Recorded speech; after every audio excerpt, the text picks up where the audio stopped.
I always hit the button that says go live, and I'm never ready for it. It's like I'm in denial.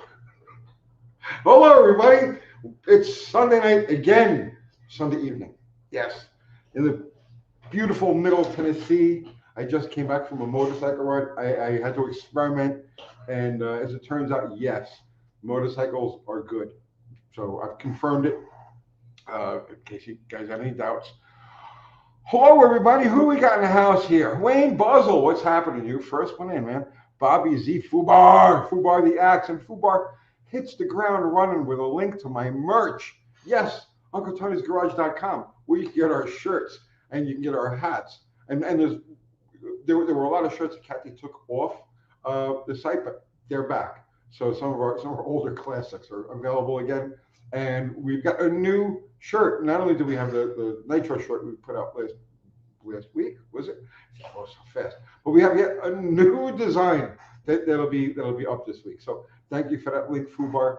And yes, Mexican Spec, fun with cars. Dickie Farley, 72Z28. You like wearing my UTG hat, but no one knows what it is.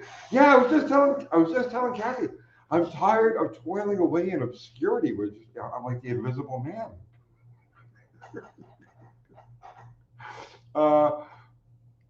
Sweaty fat guy, Roy Santucci. What's going on, Roy? And any relation to DA Santucci? Side Rider, Boomer, Craig Chido. Sweaty fat guy is in the house. He's a really smart dude, man. Tula Toilet and Septic. Finally through the ads. Well, dude, I got to get paid somehow. And you know, you really don't get paid on these lives. Like you get paid a decent amount for the ads that they show on regular videos, but you get like nothing for the ads they show on the lives. I make like $9 for 2 hours of work doing a live. Barry Coot is saying it's annoying how an advertisement comes on at the very start of these lives. Dude, I got no choice. It is what it is. Could be worse. Paul Capozzola, happy 426 day. Yes, April 26th, the 426. Yep. Bill McHeisko, what's happening, man? Roy, you're not related to DA. DA was an East Coast funny car racer. He passed a while ago. He was a really good dude. He ran a car called Black Magic, which was originally, whose was that? Well, I don't know. He got the name from who the hell ran the original Black Magic car? Jim Beattie over at ATI in the 70s. But then DA ran that name until he ended.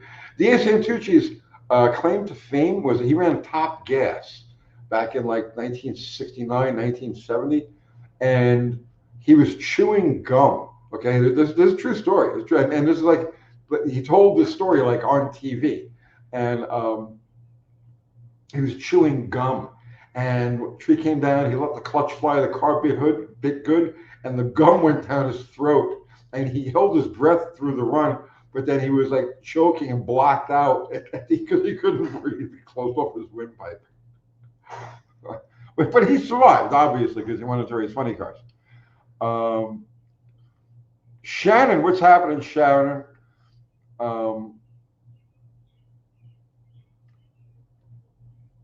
Let's see. Your dad is from Jersey. Okay. Well, DA was from Pennsylvania. So close. Let's see. Raymond Cabal, house in town of Tennessee. It's freaking awesome. Today was just one of those absolutely perfect spring days in Tennessee.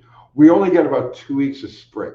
It goes from winter to summer, and we got about 2 weeks of spring. And out of that 2 weeks of spring, usually like 13 days, you're miserable with allergies because it's what we call around here is the pollening, where just everything sheds pollen all at the same time. So you only get really one perfect day of spring per year, and this was it. Old cars and music. What's happening, man? And a broken old Swede. Tomorrow is 427 day. Yeah, so your Ford and your Chevy guys, you guys all get together and you slap each other and stuff. Whatever. What do you do on 427 day? Um, Mike Kaitzo, what's happening, bro? Second Amendment, yes. 2A. 72C28.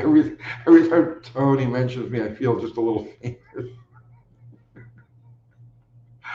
I mean, I guess it's something, right?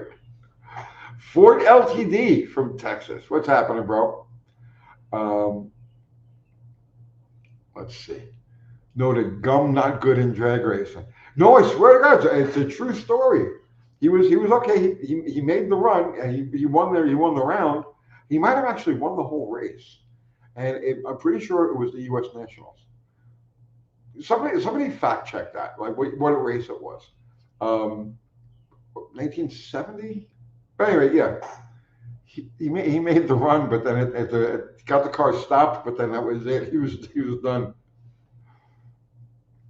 Sweaty Fat Guy is going to celebrate 428 Day, and you could also get together with the Ford guys and then slap each other around. What do you? I don't know what Pontiac or Ford people do. Barrows, what's happening, man? How are you? Dodge Boy from the Palmetto State. Good evening, brother. Is that a Charger or a Cordoba? On your, I love those cars. Let's see. Oh, Mexican Spec he's going live tonight at 8:15 Pacific. So make sure if you still want to hang out, you're done here. You got a choice. You go over to Jamie's over at Dead Dodge Garage, or you can stick around and hang out with Mexican Spec, or bounce between both of them. Let's see. Burnouts. Yes, Uncle Duck. Dodge. Okay, it's a 77 Cordoba. Yeah, excellent. There are, when those cars came, I don't remember if it was the set. So 75, 76, and 77 are all basically the same. Correct? Yes.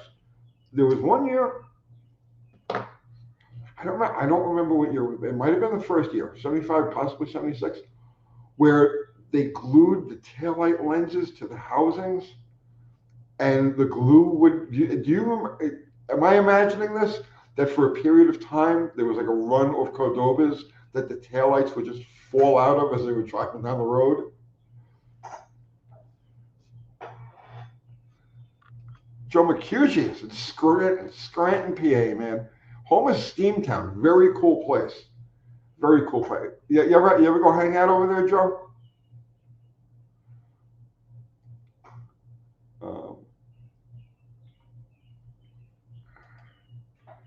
Eric, my wife gets mad when I watch your videos. Why doesn't your old lady like me, man? What did I do to her?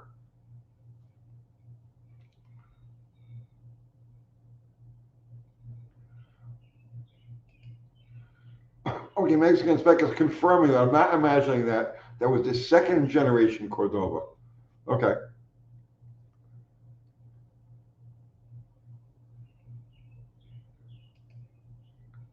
No Cash Garage. This year went from winter to summer. I'm still waiting on spring. Dude, it was spring out there today.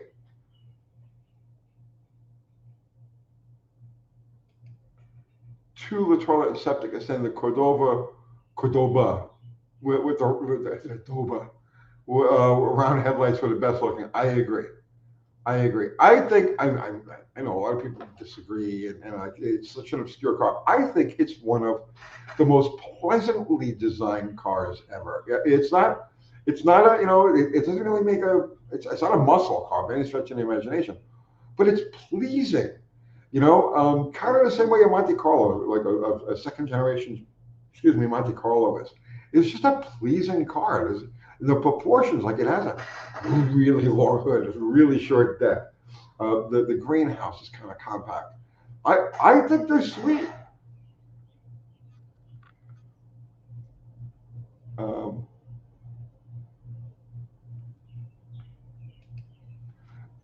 Mexican speculators say in Spanish the B and V have almost the same sound, so sometimes the letters are interchangeable. So what do you call them in Mexico? Are they Cordobas or Cordovas? But regardless of how it's pronounced, they were spelled with a B. Cordoba. Kerosene cucumbers. What's happening, man?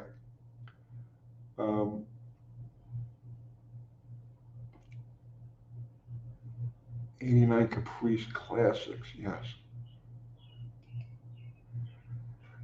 Yeah, it has a luxury vibe, right? It's not a real luxury car, but it's got a luxury vibe. And they're really good cruisers.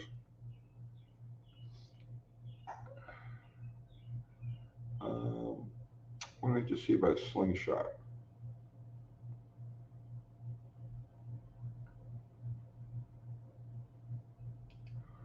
What are you saying? My dad has a 69 slingshot.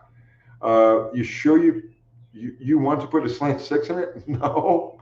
So you can take the shows and let kids sit in it. I don't know. I got my hands full with dragsters. I'm good. I've got enough dragster to last me the next lifetime. But I mean, do it, man. That's the thing about dragsters. I mean, you could just fit anything in. Well, almost anything. But yeah, do it. Do it. That'd be a fun car to make laps with. CG man, hello, what's happening?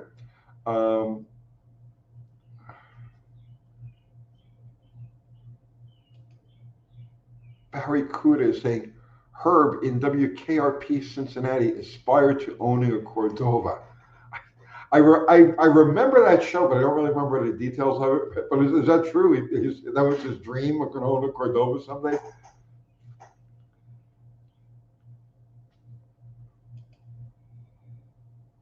Paul Bruno saying, I've been to Steamtown many times. It's not a great place. Railroads and cars for me always. I could. The thing about Steamtown, as opposed to like other like railroad museums, is Steamtown is so earthy and honest. You know what I mean? It's like nothing's really spiffed up. It's not it's not like a touristy sort of thing. It's gritty. You know what I mean? And I like that about it. It has a real look. It has a real vintage railroad feel to it.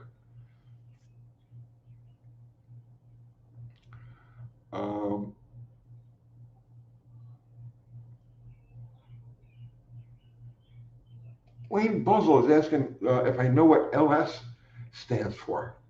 I don't, or maybe I do. Hang on, LS. No, I can't. I can't think. Who knows what LS stands for?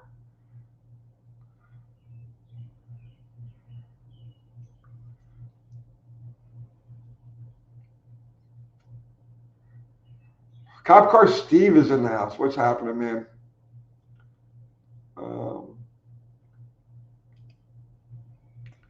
Barrows, he picked up one of my dream cars for another gasser build. 58 Nash Metro. Nice.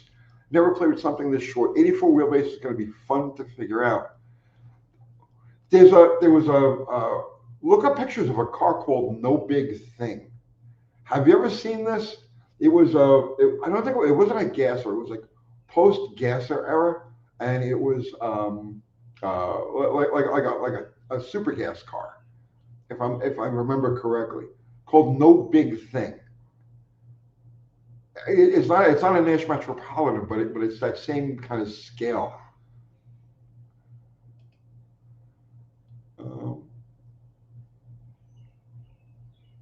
I'm looking for the definition of LS.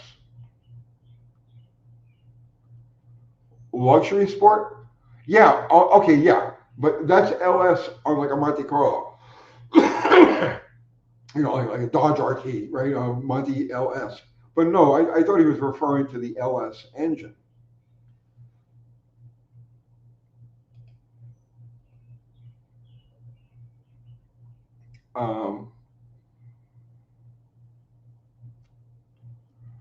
Let's see. What happened to last Wednesday? Oh, we didn't make it on Wednesday. I know I had dog stuff going on. And there's no way to get back to the house in time. So I told Dr. Oh, we'll do it next week. Um, Steve C. What would you do with the 68 Mannix Dart if you had it? I would sell it to somebody who wanted the 68 Mannix Dart. that's probably I think what most people would do if they had the 68 Mannix Dart.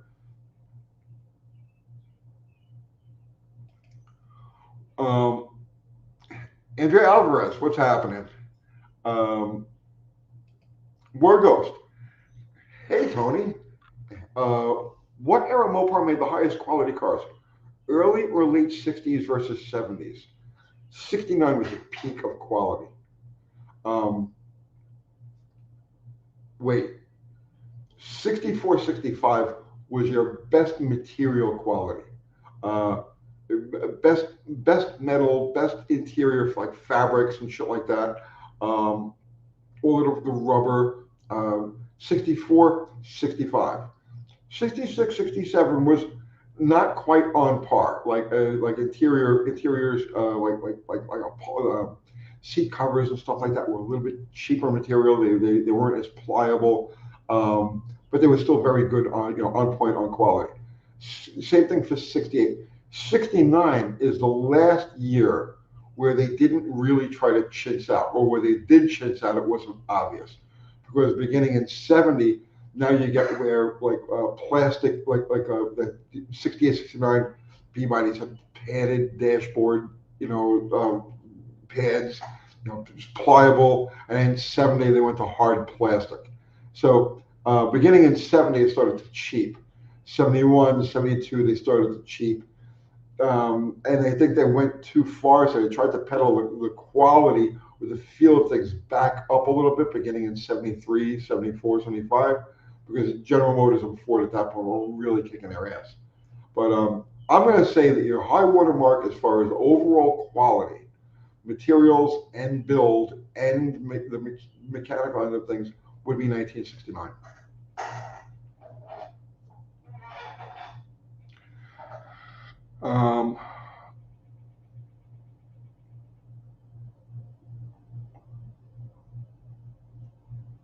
Let's see. Joe McCusey is saying the 66 Imperial had finer quality mahogany and leather than a Rolls Royce. I don't know if that's accurate. It might be. I don't know. I mean, is that a fact? Beerwood Garage, yeah, no big thing. Got it. I'll check it out. Thanks. Wait, here, let's see. Here, let me see if I can find it real quick.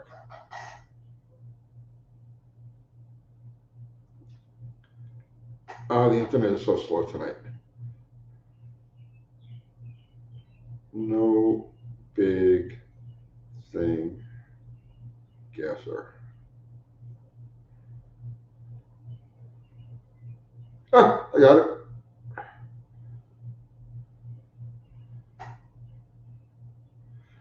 It's a 1960 Vespa.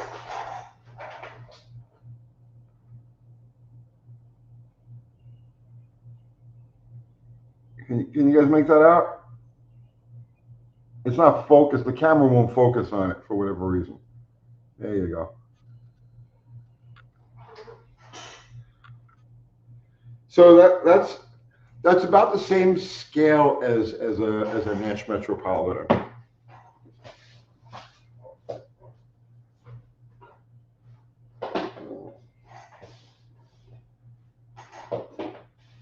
Let's see. Mexican Spec is saying the 66 Rolls-Royce wasn't very luxurious according to the standards in the U.S. I think it was only heavy. Have you ever worked on any older Rolls-Royces? Because they're unreasonably heavy. Everything about them is unreasonably heavy.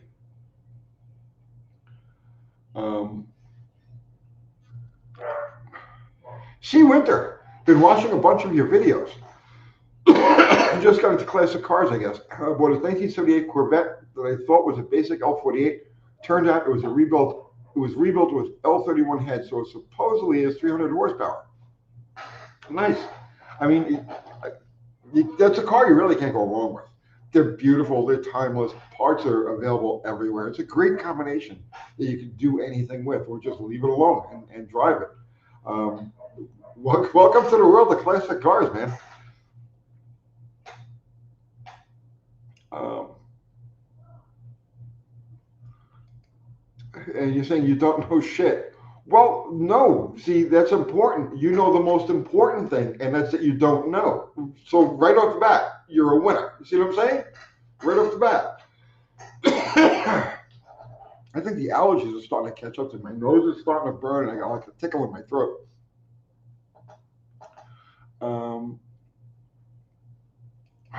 Thank you for the super chat, Bear Rose.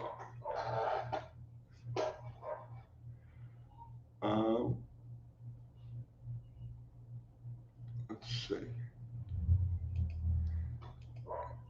Tim Wilk. I daily drive a 93 F250 with the 460. Gas prices are starting to make me look for something smaller. I don't blame you. That's definitely, that doesn't sip. I mean, keep it. Whatever you do, don't get rid of that. That's because that's holy grail as far as like good work truck goes. But yeah, try to find something a little more practical. I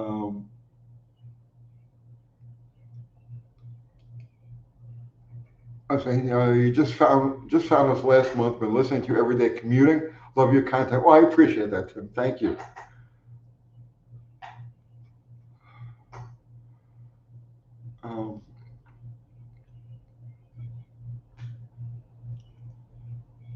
Yeah, don't, whatever you do, don't sell that truck. That thing is gonna, like, literally, you're sitting on gold. That thing is gonna skyrocket in value. The current generation of trucks, forget about the fact that they're impractical.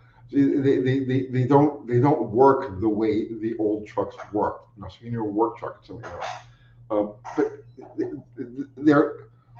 But they're not reliable in any way, shape, or form. The electrics are bad, the engines are bad, the transmissions are weak. Everything is junk on them. And people who legitimately need a truck are going to pay big money for something that's survivable. And what you got there is survivable.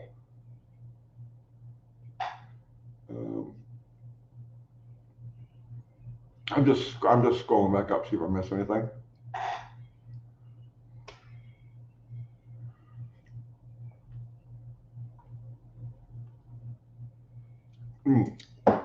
Side rider. Your buddy with the Galaxy everyday driver. I am not even sure I could do this with a 90 Crown Vic. Why? 90 Crown Vic is like a modern car. And that guy is in here. His name is Paul Bruno.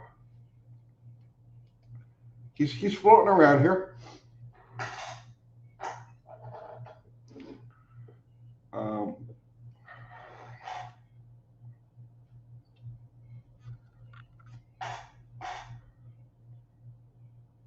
Let's see. Dean Stevenson, welcome, man. Although you might have been lurking since the beginning, because you're a lurker. You're everywhere. You're omnipresent.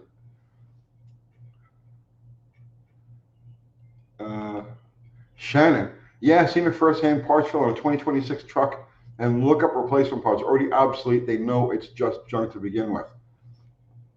My theory, I got a couple of like automotive industry conspiracy theories that look like they're playing out. But I'm thinking, and it kind of seems obvious at this point, that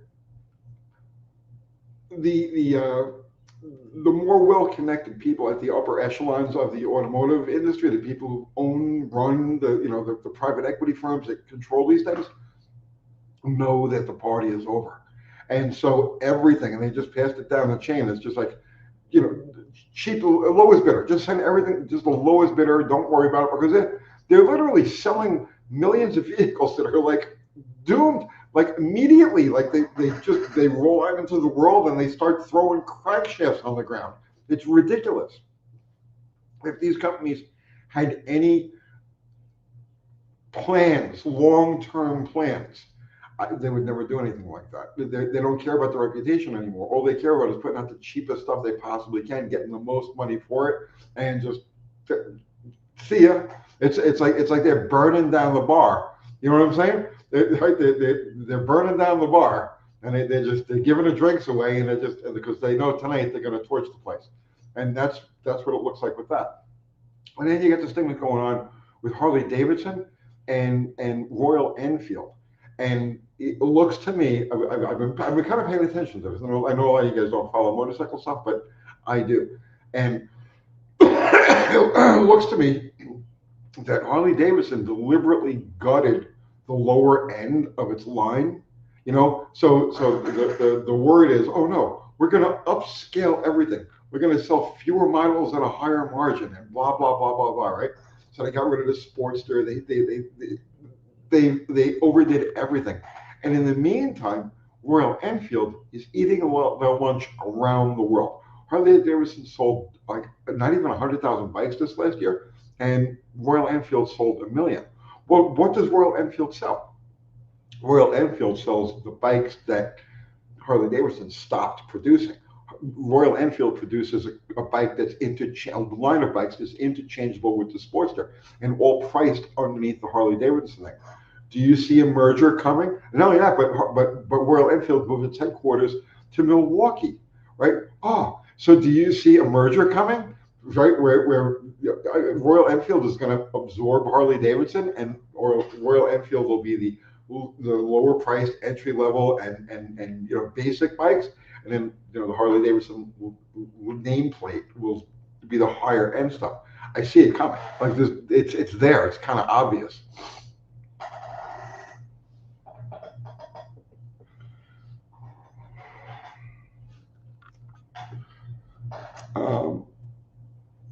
Okay, I'm scrolling back up here.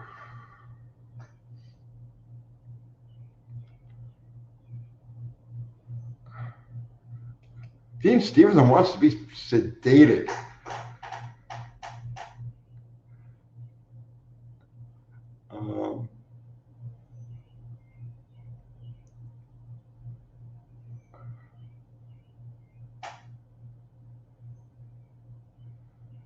I'm just scrolling up here. Dean is saying my discontent provides the best content. That's pretty cool. Thank you. I am pretty. I'm not discontented. I'm not, when it comes to like my reality, like the world that I live in. I'm so content it's not funny. I might be too content, and so I've lost some of the edge and some of the drive because I'm really content. But I'm not content with the stuff that happens outside my little bubble of happiness. So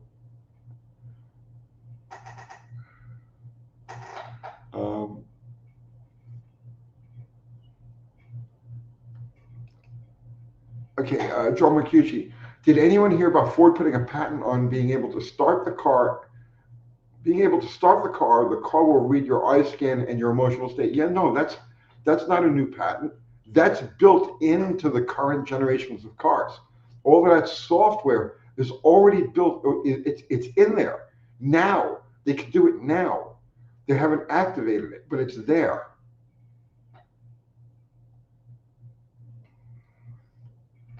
You thought seatbelt laws were intrusive.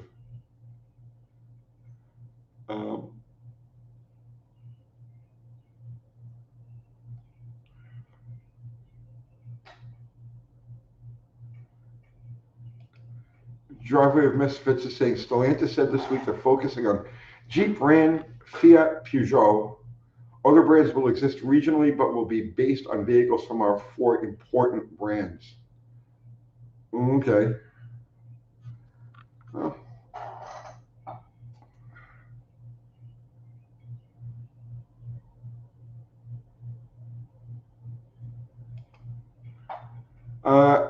Eric, why is it when we drive our old cars, everyone seems to be on your ass?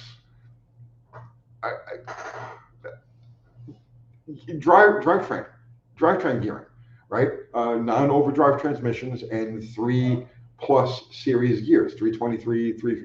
So what happens is when we drive our older cars, we kind of we cruise to the happy speed of the car, and the happy speed of the car is like 10 miles an hour slower than the happy speed of a contemporary car.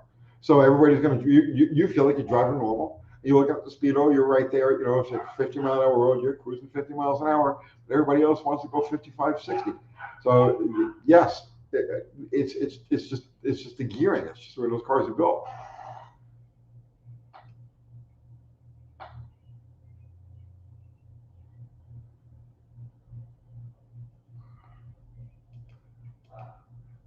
Dean Stevenson says, I identify me, Tony, identifies as Bubble Boy in the globe, but not of the globe. I identify more with Bougie Boy. Are we not men? You know what I'm saying?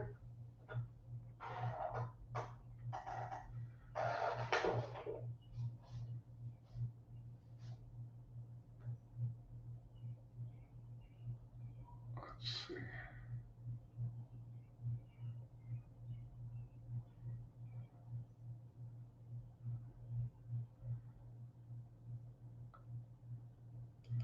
Um, Lucati, Lucat, in my Lincoln, if you take your eyes off the road, the blue cruise shuts off. See?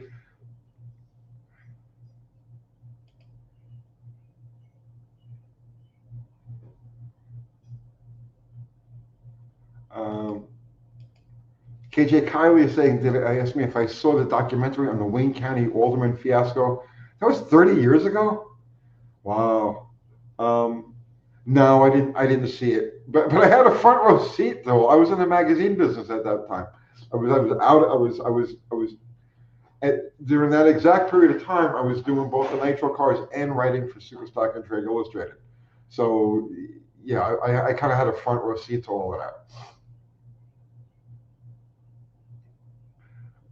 Not that I didn't know anybody at Wayne County. I never met Darrell Alderman or any of those people, but the rumor mill, you know, the first hand, knowledge of things that were going on, I got it right from a horse's mouth.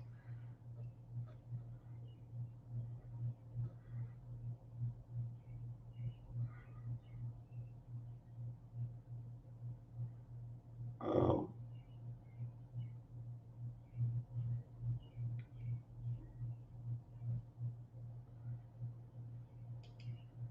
uh, Shannon is saying, I guess I missed the memo, but the first time I'm told to work on a truck with these new systems, I will be looking for a new job.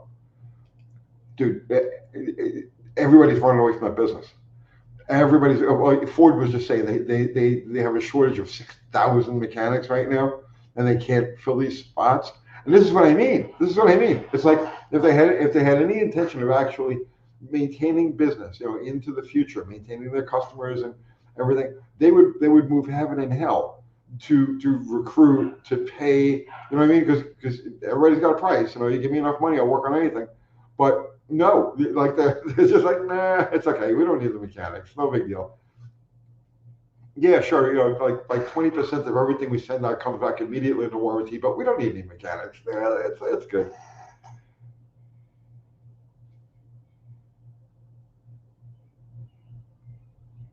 Um, McGulch, Migo, I'm sorry, I can't pronounce that, man. Um, is there a new car that has gotten you excited?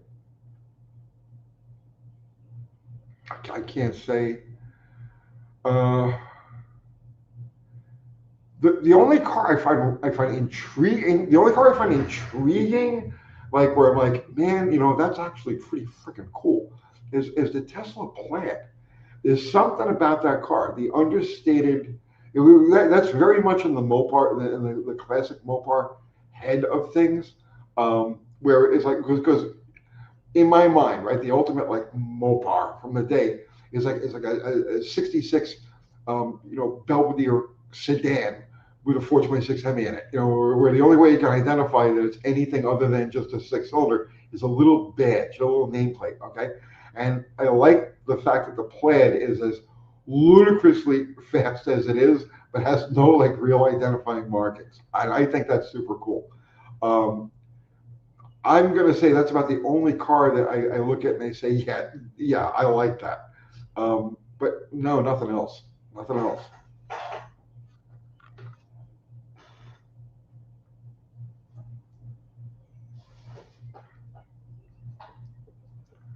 Um,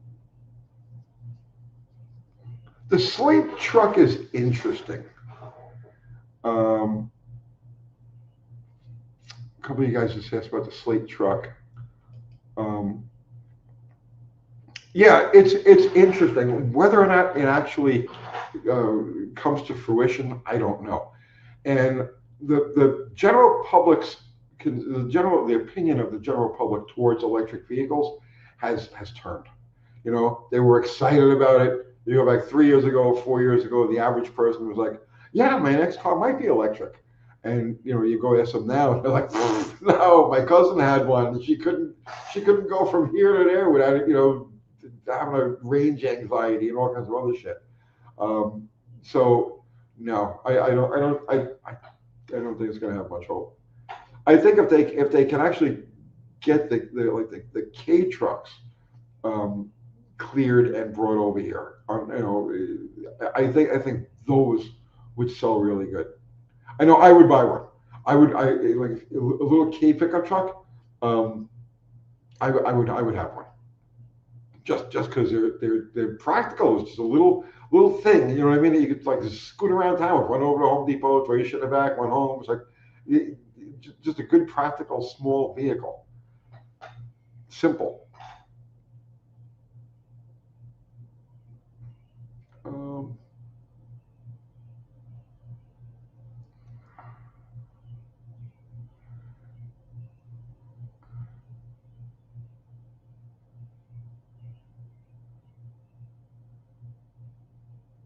Spaceballs.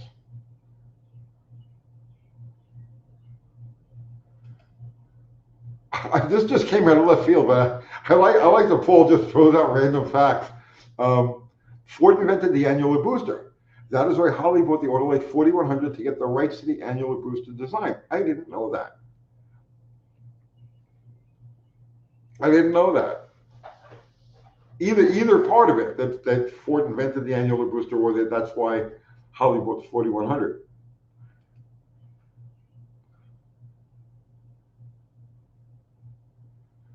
Uh, Joe McCucci, the guy who's running for governor of Ohio, Corey, said he has the diesel car that gets 100 miles per gallon and is faster than his Viper. Look, yeah, it's Casey Pook, who I like. I think he's okay, right? I like his political rants and stuff like that. I like that he doesn't stay in his lane, that he moves all over the place. Um, uh, so on the one hand, I do like him. On the other hand, I think it's full of shit with that diesel thing. It's no, he doesn't have a car that gets 100 miles per gallon and is faster than his Viper. Um, Not at the same time, anyway.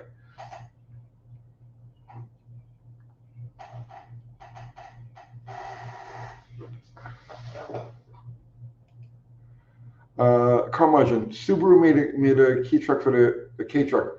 For the US, it went over like a turd to punch bowl that called it the Brat. No, the Subaru Brat was not the same. No.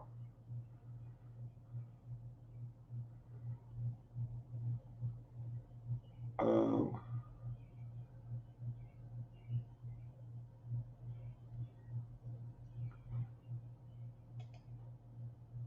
and yeah, Driver Misfits is saying the $25,000 target price for the Slate truck was a few years ago. No way it sells that cheap now with the economy it is. Yeah, I agree.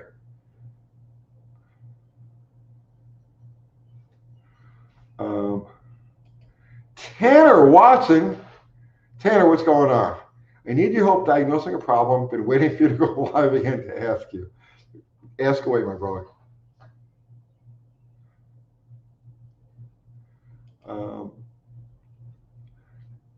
CD Burlick, Starbucks is moving their corporate office to Tennessee, Nashville, I believe. Yes, they are. Well, okay. So while I'm waiting for waiting for Tanner to ask me his question. Did he ask me a question? Hang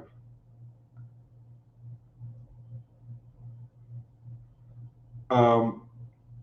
So one of the reasons I moved to Tennessee was because back around the turn of the century, it sounds like such a long time ago, right? And it was really. Back around the turn of the century, they were talking about how at some point the U.S. is going to be dissolved into the North American Union, where the United States, Canada, and Mexico were going to become one congruent, state, right? And that when that happens, that Nashville, Tennessee was going to be the capital of the North American Union. And I saw enough evidence of this back when I still lived in New York that I said, you know what? This sounds reasonable. I bet you this is going to happen. And slowly but surely, steps have been taken now to tie the U.S., Canada, and Mexico together as a unified, state. I believe it's going to happen. I believe it's going to happen in the next couple of few years. Nashville, Tennessee is going to be the capital of it. And that's why you see so many businesses, so many like Starbucks is moving their headquarters to Nashville. Nashville came from like obscurity, country music, right? I remember back in the 1990s, like before I moved here, it was like that's obscure, right? Nashville, right? What the hell is that? And now it's like it's a global destination for entertainment, for foodies, and you've got all sorts of corporate entities that are moving here and setting up headquarters, and Starbucks is just the latest. So I believe it's going to happen. I believe it's going to happen.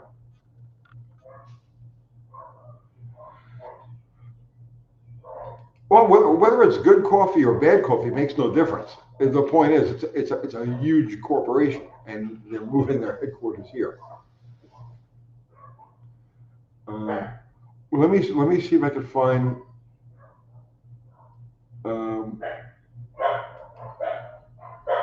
John Bossom, Tony, engine dyno versus chassis dyno. Which would you prefer for setting up a street strip engine? Chassis all day long. There's no comparison. An engine dyno, it gives you theoretical horsepower. Period. The end. It's theoretical. It doesn't take into account any other aspect of the drivetrain. Okay, so especially when you're talking about acceleration, different weight, like for instance, a different weight value in drive shaft or axles or anything like that will actually skew the numbers. It'll be different what you see on an engine dyno versus a chassis dyno. Forget about just adding the drag of those components. Those components all have different values depending on what you're using. So yeah, it wouldn't even be a guess or a choice. If you're going to set up a car for street strip performance, chassis dyno 1,000% every single time without fail. I'm looking for the question.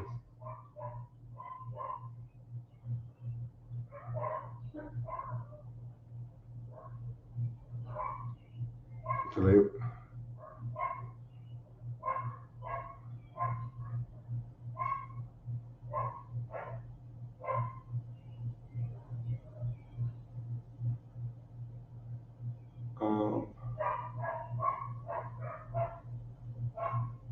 There was a tech question.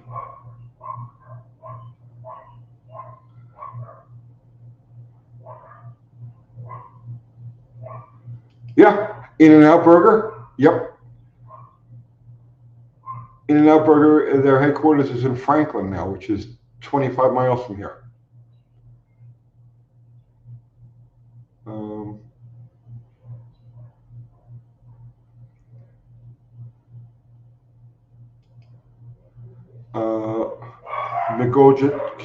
Magojich, would you ever do a drag and drive event?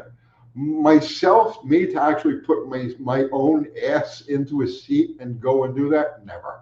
Would I send a car if I had a willing participant, somebody who wanted to take one of my cars and go drag and drive it? Yeah, 1,000%. I just don't have anybody who wants to do that. If I did, there'd be a car out there. Driveway of Misfits. If Nashville becomes the capital of our country, I'm moving to New Zealand to enjoy Savoy's and Whitaker's jelly tops with Paracuda. Hey man, there's nothing wrong with Nashville. Nothing wrong with Nashville. Okay, here we go. Tanner, here's the question. Here's the tech question.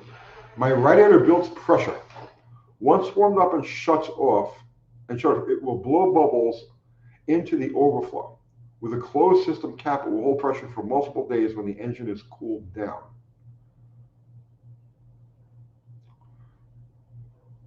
Once warmed up and shut off, it will blow bubbles into the overflow. Okay, which is normal. With a closed system cap, it will hold pressure for multiple days when the engine is cooled down. Tanner, I don't understand. I'm not understanding the question that you have. Tanner, try me again.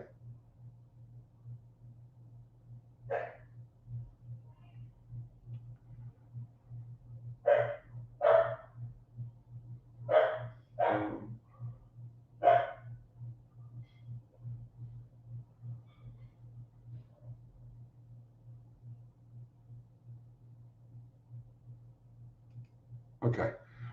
You were told it to be the head gasket, but I don't understand why it would hold pressure in the radiator and not bleed back into the case. There is no water in the coolant. I'm using steel shim head gaskets. All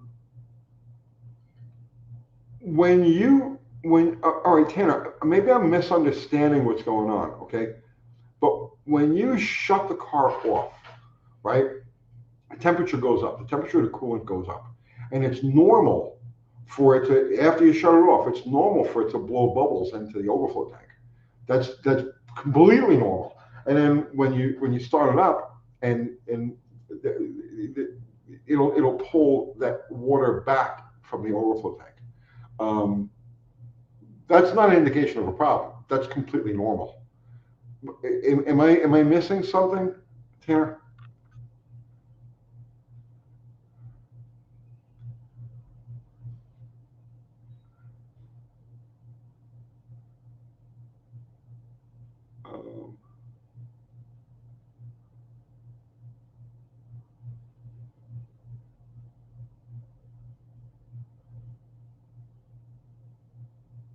Okay, I'm scrolling here.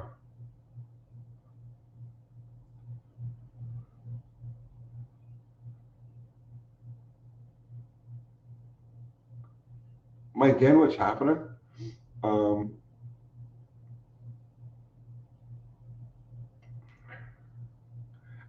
Alien Bigfoot Depot. It's a good name.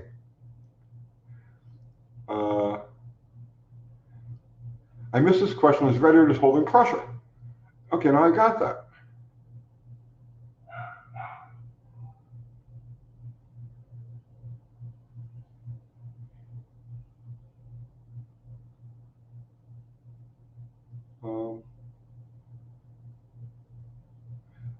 Does he lose coolant? I don't know.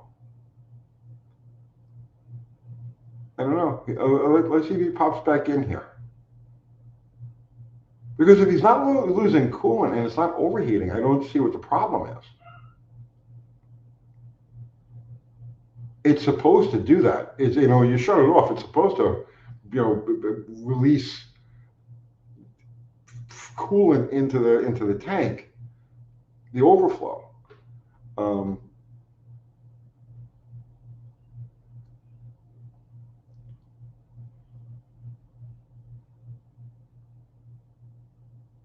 Fun with cars. You just turned 50. Happy birthday. Can I borrow your boomer chair? Man, you're going to have to go over to Cracker Barrel and get your own.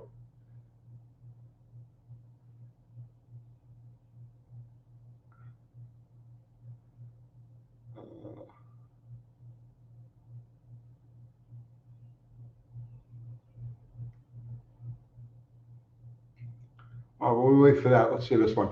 The holes. Speaking of head gaskets, back in the 90s, a brand came out in Australia called Monotorque. They were excellent rubber inserts around the water galleries, and you torque them once. Did you use those? No, but that's I don't I'm not I don't know how I feel about rubber in a head gasket.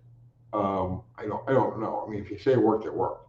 Um, but no, Monotorque, I've never heard of them. We never had that brand here. Okay, here we go. Tanner, it seemed like a fair amount of pressure with the engine sitting for multiple days. I thought it was losing coolant until I switched to Vicenti's cap, and it finally would pull some back in. Oh, so in other words, you had water heading to the overflow, but not sucking it back in. Okay, yes. Okay, so yes, for that you need a cap with the passage. So the radiator cap that goes in an overflow tank has a valve. Okay, the pressure keeps it closed. Vacuum opens it, and there's a little passage drilled through the center of the core of the cap, and that's where the transfer between the engine and the coolant, the overflow tank, takes place. So when there's pressure, it all passes through that little. So yes, you would need a cap that's compatible with the overflow system that you have.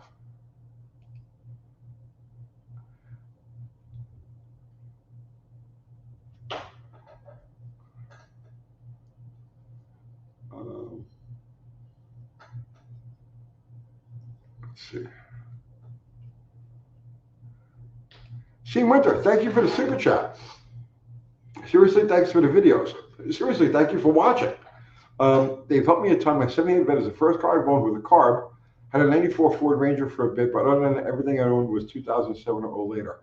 Well, thank you for the super chat. Thank you for watching my videos, and I'm glad you got something out of them. And I'm always open for suggestions on other videos. So if there's anything you want to see, that's one of the reasons we do these lives. So I can hang out with you guys and see exactly what kind of stuff, what kind of material you should be producing.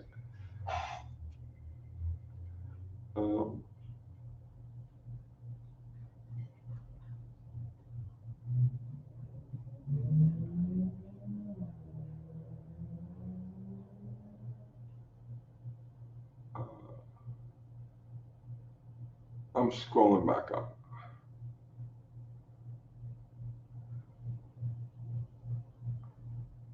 Jay Weiss,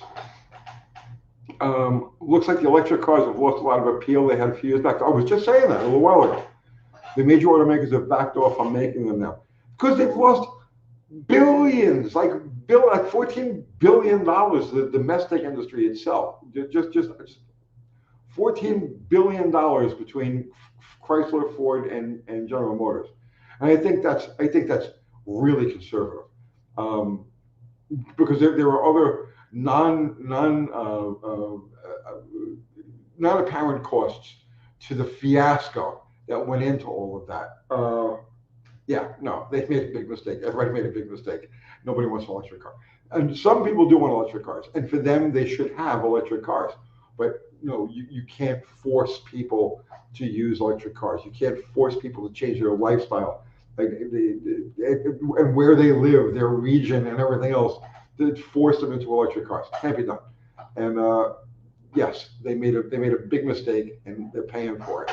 We're all paying for it, because one of the reasons that the cost of new vehicles is so ridiculous across the board is because they have to amortize the losses from the electric fiasco into them. So yeah, no, we're all paying for it.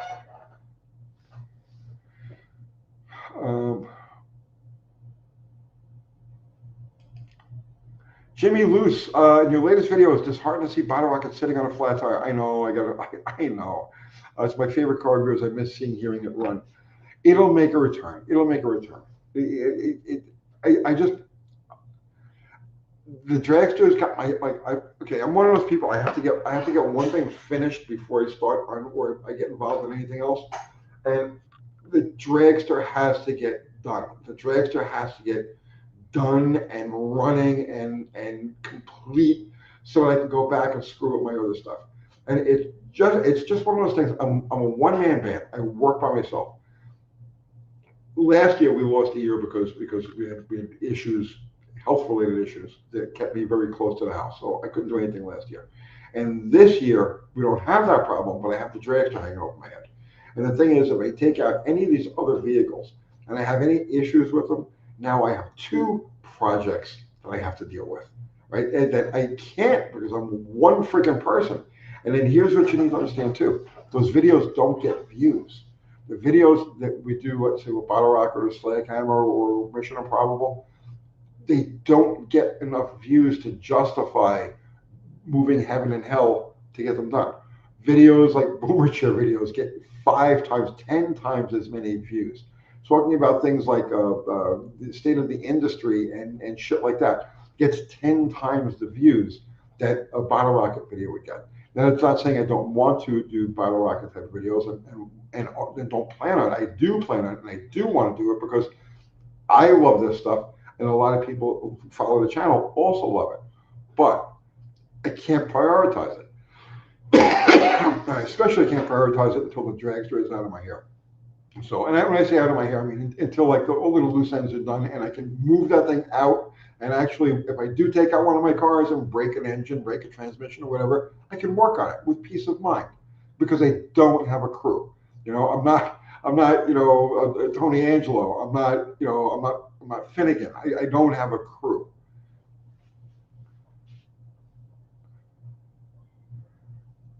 Does that make sense? Um,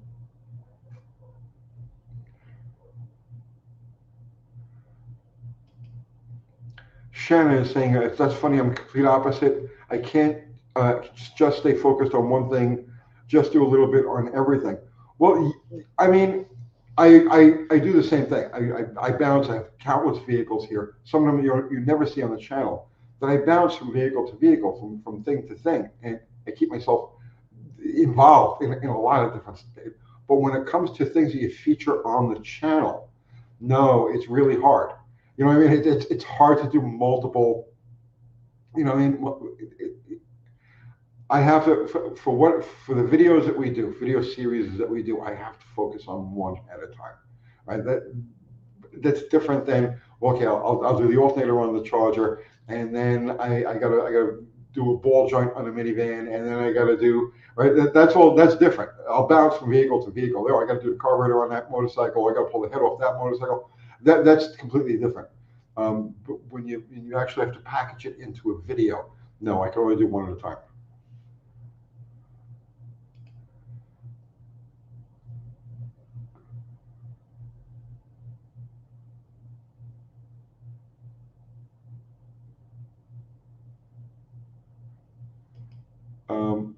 Tanner, if you don't have a crew but could use a hand from time to time, I'll help you.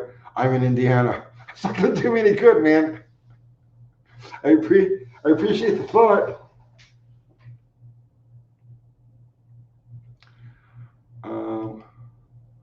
Colt's Hot Rod Garage, going back to watching through Bottle Rocket videos, I noticed you changed from the used whiplash to a comp roller. When did you do that? Not long after the first time or two that we took it out. When I switched it to automatic, when I put the torque flight in there, is when I put the roller in. About that same period of time. Barrows, thank you for the super chat. In-depth coolant video would be a good one. Radiator replacement, difference between a reclaimer and an overflow, etc. I did it. I did one. There's a lot more to it than people think. Good idea for a video for sure. Thank you for the super chat and thank you for the idea, but I actually did it. I talked about all the different types of radiators, tank placements, coolant flow. We did all of that. I did it about 3 years ago.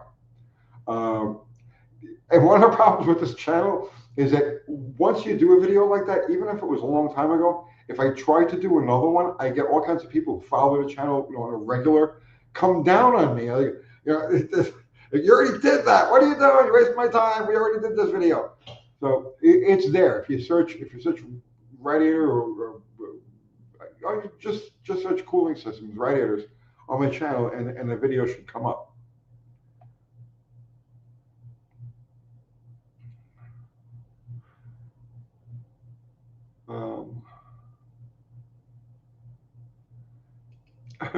Feel the burn. Tommy, I money shifted my Challenger from second back to first, going about 40 miles an hour, and my rev limiter is set at 5,200 for a mildly rebuilt 383 with a 5-speed Tremec. Did I do a lot of damage? You tell me. Does it run?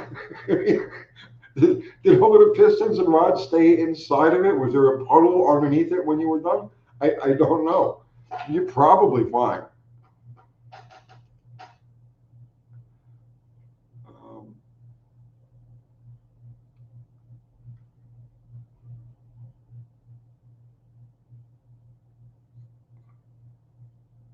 Okay, excuse me, I'm scrolling back up.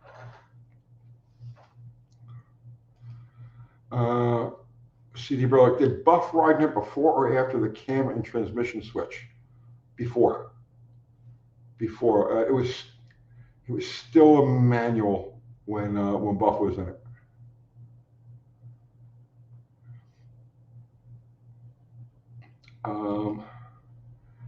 Tim, I know you're fond of XJs, but what other cars do you think will be similarly desirable in the near future? Not near future. You're living in the future right now. OBS across the board as far as the trucks go. Panther platforms, I know I leave them out. People love them, and I know they're good. They're good vehicles. I just have a blind spot when it comes to them, and it doesn't mean I don't respect them. It's just I have a blind spot when it comes to them.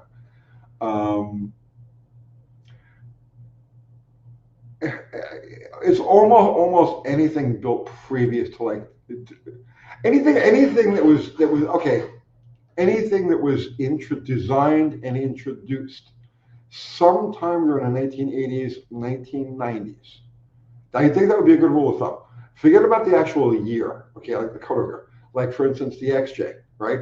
They stopped building them in 2001, but they started building them in 1985. So it's really a 1980s vehicle. So I think if you use that template, if you say, well, if it was designed and released in the 1980s or the 1990s, and continued on until 2001, 2005, 2010, whatever happens to be, I think that's going to be your sweet spot. That's what people are going to be looking for. Cars in that range, vehicles in that range. And anything that was like majorly overhauled, reintroduced, or designed fresh from, let's say, 2000 onward is going to be undesirable. I think that's about the way it is, and I think 2000 is going to be like the real cutoff. Like if you're looking for muscle cars, classic muscle cars, right? You always look at like 1970 as the high watermark for all the different manufacturers as far as muscle cars go. So that's the year that you look for. And I think with future collectibles, I think it's all going to be centered around that 2000 year.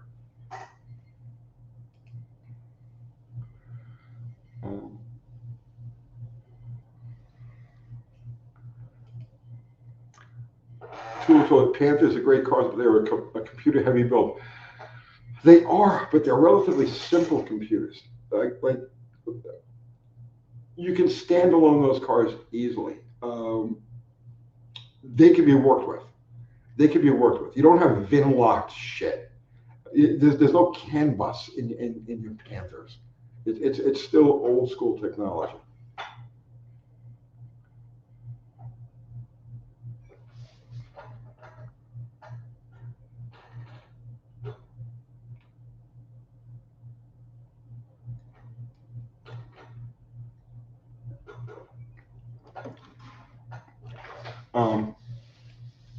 Barracuda. Your 67 Belvedere is very cool as a 4-door. Thank you. But I have a vision of a 2-door conversion and a Jerry Stoll Belvedere clone. That would be pretty cool. Um, that Belvedere is a perfect example. So somebody asked me if I would ever do a drag and drive. I mean, no, I don't want to be. I can't be away from home for that long. Um, it's just not going to happen. But I would love to take that Belvedere and set it up as a drag and drive car, and just say and just hand it to somebody and say, here, go drag and drive, go sick week, go do all of these things. That's the car I would use. But I don't have anybody who wants to do that type of thing. Um,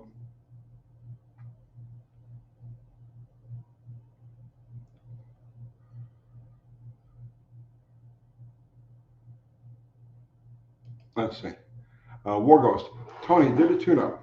Had to verify top dead center of my 440 with a screwdriver and no valve cover.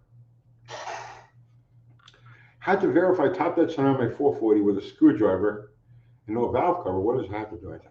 Found out my balance area is accurate. Why is my 440 happy at 23 degrees total? I use an expensive Harbor Freight timing light.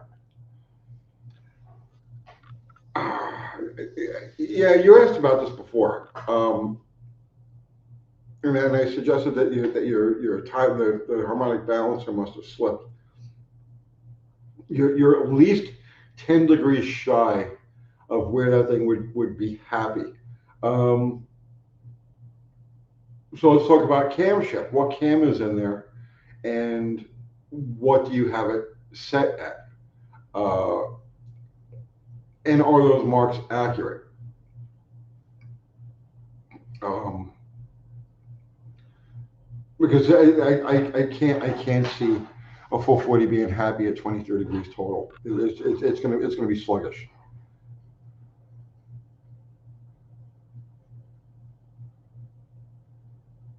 Um,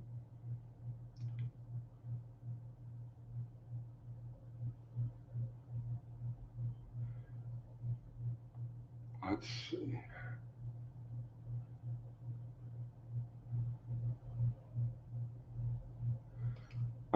Curmudgeon, I consider the 4860 LS swap for my 2000 S10. 850 bucks for a wired harness so my dash controls work. That's hard no.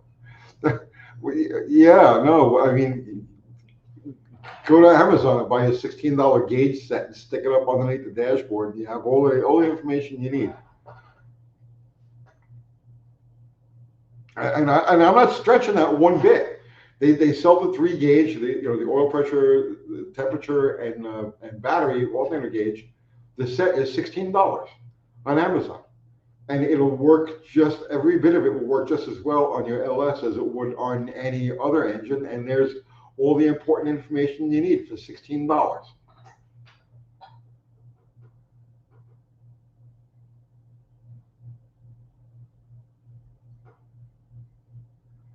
Um, okay, and you're saying it's the 440. It's a bone stock 67 440 with the factory marks. I'm unaware of anyone ever being inside the motor. Dude, I don't know. I don't know. Did you try a different timing light? I, I don't know. I don't know. I'm out of suggestions.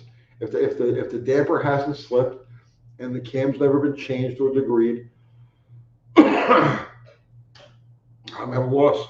I don't know. It's the kind of thing I would have to have it in my hands. I don't know. What happens physically if you go past that 23 degrees? What happens physically if you set it, let's say, 34 total?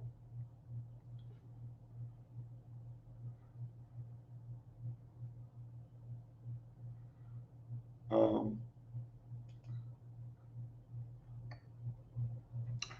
Tanner, my grandpa's into Mopar. I would like to build an engine with him and put it in something. What would a good combo? What would be a good combo that's reasonably priced? Your cheapest possible way into the world of Mopar stuff is a 5.2 or 5.9 Dakota. Um, Simplest, easiest, cheapest way out there. The junkyards are loaded with them. You can buy complete vehicles on marketplace for like 600 bucks, 800 bucks. Um, I would, if it's your first and you look for something that's simple and cheap and you just want to hang out with Gramps and turn wrenches and have a cool project, I would build a street strip Dakota. And you could probably be all in with a really good functional vehicle for like $5,000 or $6,000.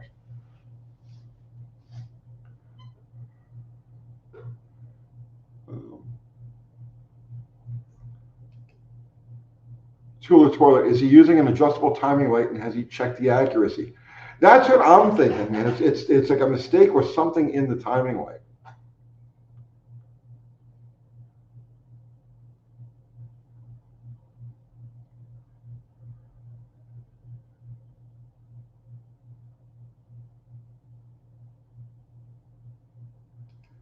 Oh, what's this now?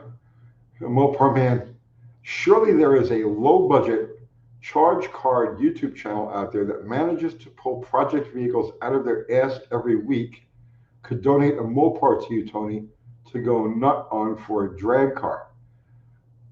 Well, first of all, I have no idea what channel you're talking about, but I have cars laying around I haven't touched for decades. I don't need any more. I don't want any more.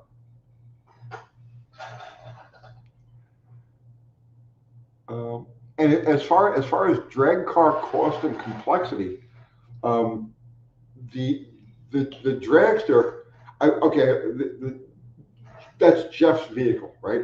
Um, Jeff is covering the nut on this thing. It's not costing me anything, right?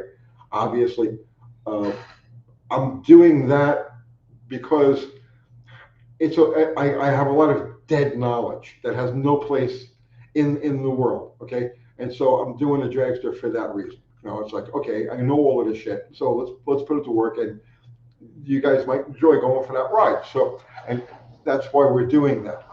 But beyond that, I don't want any type of drag car. I've already said it. I've said it 1,000 times. I draw the line at a roll cage. Okay, if the car is fast enough to need a roll cage, I'm out. I'm out. It's a hard no. Okay, I'm like right there on the edge with a roll bar. Okay, so 1150 quarter mile needs a roll bar, and I'm right there on the edge where it's like I really don't want anything that needs a roll bar.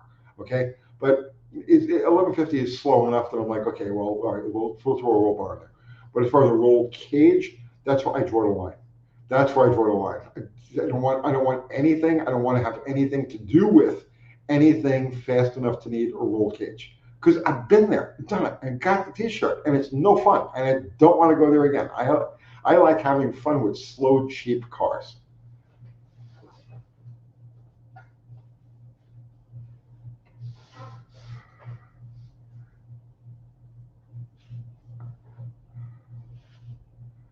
Um,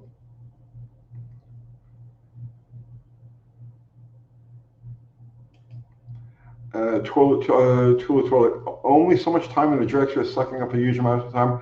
Not really. The dragster is sitting there for the most part. It's not in my, it kind of is in my way. I don't want to say that and make Jeff feel that because it's not like that. I told him, yeah, bring it, park it, and however long it takes, it's going to take. So that's not a problem. The dragster is not eating a lot of time. I'm doing a bunch of other stuff. Just some of it not even related to this channel. So it's not like the dragster is sucking up a bunch of time. It will, once we've got it together, it'll suck up a couple of weeks of like very intensive work when we first get it rolling and we take it to the track and we start playing around with it. It'll be very, very time and labor intensive at that point. But right now, it's not really in my way. Um,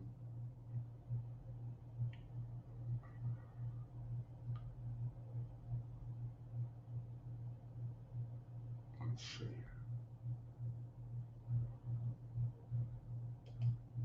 Okay, more goes. It's saying it would ping under load until I retarded it to 23 degrees.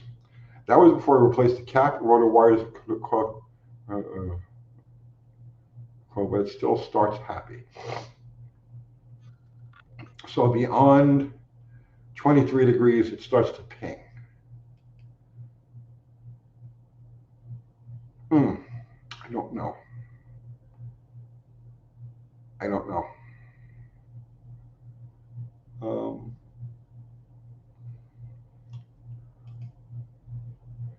Jay Weiss, Tony, what songs do you like for a road trip?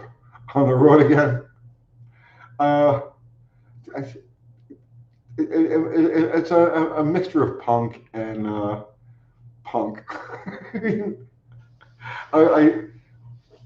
I, I have pretty eclectic tastes in music.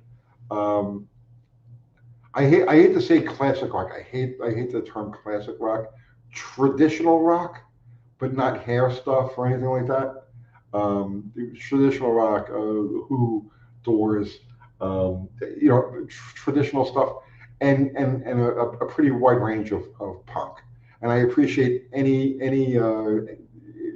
punk and new wave alternative, and I appreciate any loud, screechy female lead bands.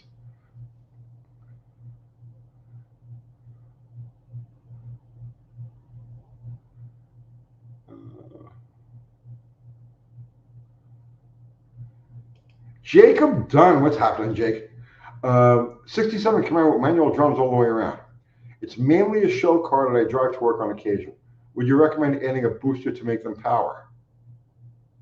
Why? Why? If the pedal feel is good and they're doing their job, no. Why add complication? I would leave it alone, man.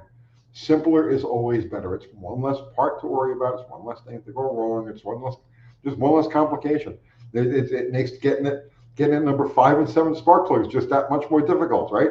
Screw it. Leave it alone, man. It's good just the way it is.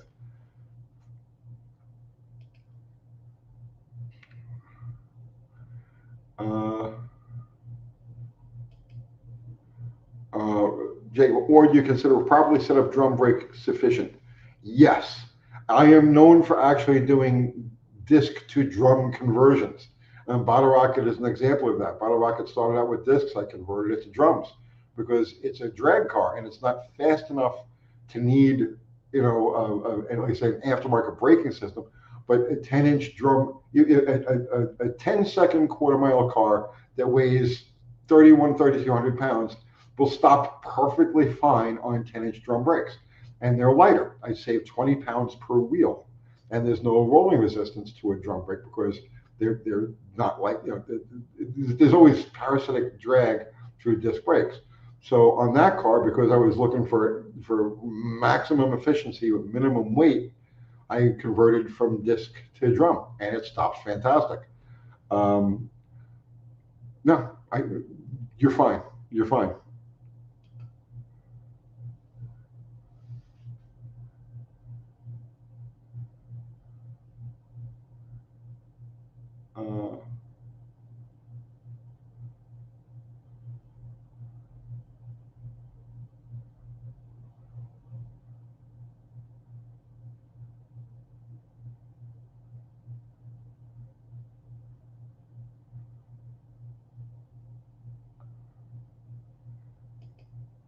Uh, Katie, what's happening, Katie?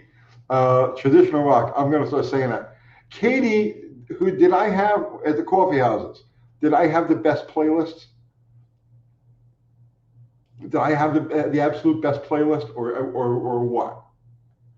Zero is in the house. What's happening, Zero? How's mom? Is Fubar in here? Yeah, Fubar's been hanging around. How's your mom, Zero?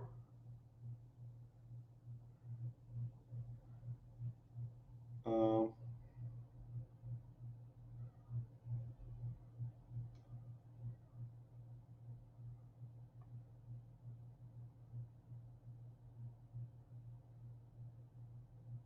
she's doing great. Awesome. Uh, yeah, absolutely yes to that. I put a lot of I, I've always been very big on energy management. Okay, like energy management is super important. And so when I had the coffee houses, energy management was the name of the game. And the way you manage energy is through background music. So I always made sure that we had just the right stuff playing. You know what I mean? And it,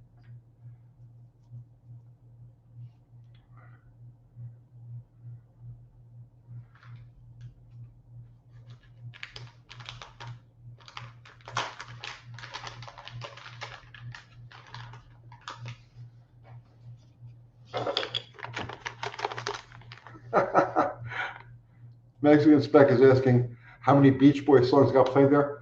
None that I can remember, but and Katie will remember this. I know Katie will remember this. Okay, so here's what happened, right? We had the second coffee house I had here in Tennessee was also a hookah bar. We did hookah also, and the hookah brought in a different kind of crowd. Okay, that I wasn't crazy about. When they would come in, the energy of the place would kind of get pulled down. Katie, do you remember this? So if I wasn't there, I had a CD, okay, that was marked for emergency use only. Katie, where are you? Because I know you work. So Katie would occasionally work for me too.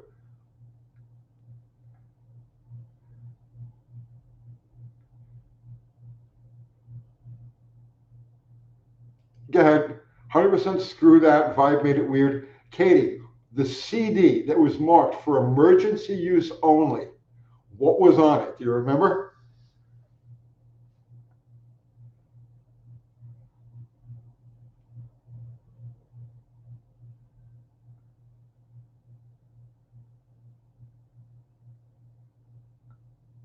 And we'll wait for Katie to come up there. Fubar, put up a link to my merch again. Thank you, Fubar. So our hats, our shirts, and stickers and stuff are all there at AutoNewsGarage.com. And we've got our new shirt, the brain shirt, and then we've got yet another shirt that's going to get introduced this week coming. So yes, tomorrow, maybe tomorrow. Thank you, Fubar.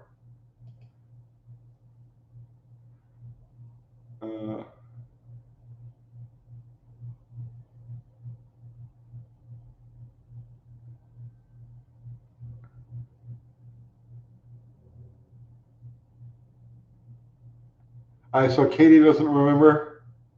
Should give you a minute. You remember this? You remember the CD, right? For emergency use only.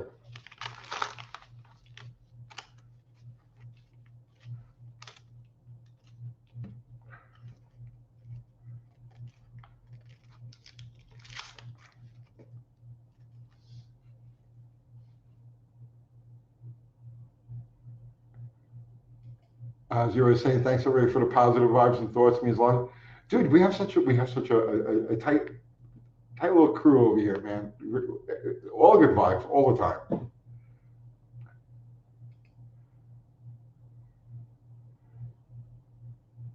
Barry Manilow, kind of close. Not really close, but in that kind of range.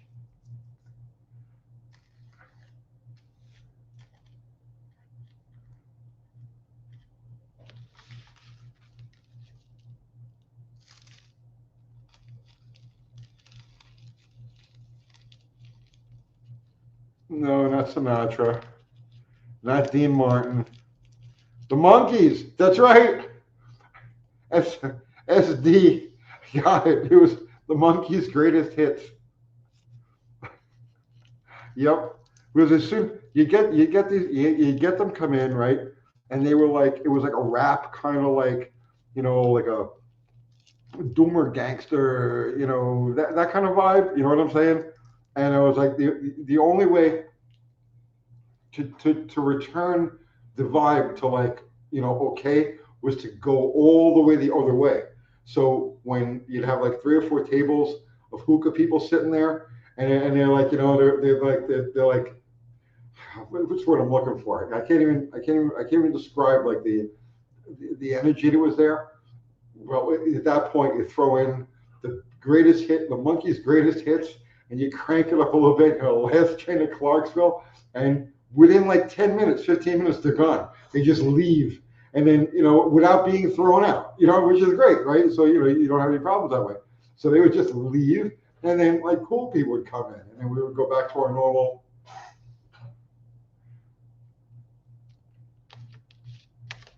It was throwing the Monkees. Okay. Throwing the Monkees in there was like showing a crucifix to a vampire or wearing garlic. You know what I mean? To a vampire, and they would just like back away.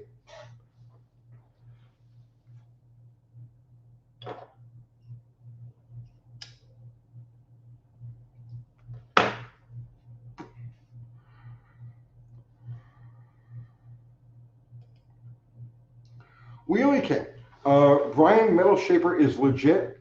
Thanks for sharing his channel. That was the first video and actually the only video that I've ever seen of his. But but listening to him on the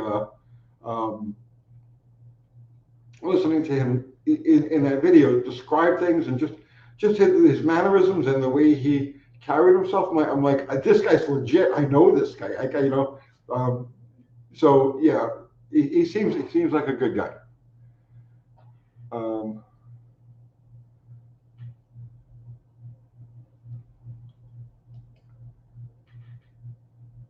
Mexican stoners don't like the monkeys.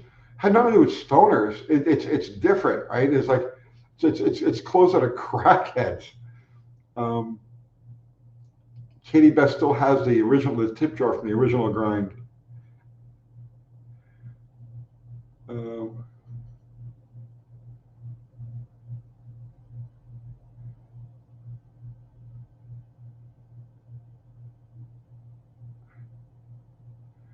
Let's see.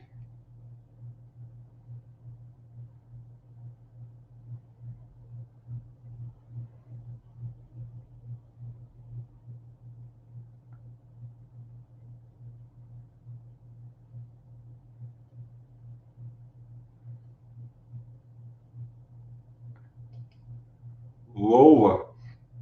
I had a dog named Lola. Has always been the name of a beautiful race car and seductive lady.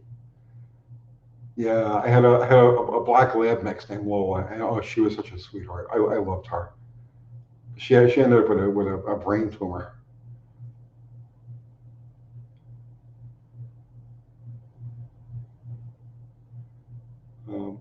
And Zero just put up a link to Metal Shaper's channel. So yes, you should all go check that out. Tell him we said hey.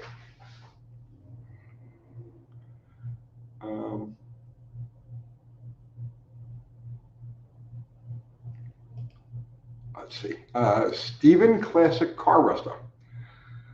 I have a 1972 Buick Skylark with a 350 car. I converted to a Buick 455 on a 4-speed automatic transmission and a 10-bolt 373 rear gear. Car is a blast to drive. Excellent. You inspired me. Excellent. I got to show you. Jeff has a 70 Grand Sport, which was 71 Grand Sport. I don't know, but we're gonna look at all of Jeff's cars. He has a lot of really cool stuff. But yeah, that's great, man. 72 Skylark, 455 4-speed. Yes.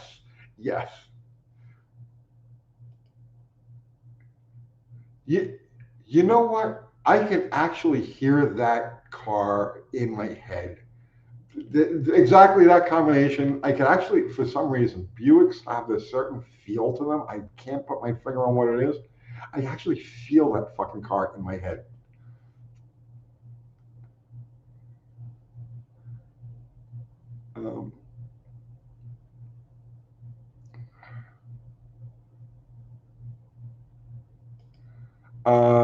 Dave Bowen, how you doing? Dave? I'm doing great. I don't know why, but I've been having a hard time trying to leave you a message to you. Are you still doing the Wednesday Night Live? Yeah, we just missed this last week.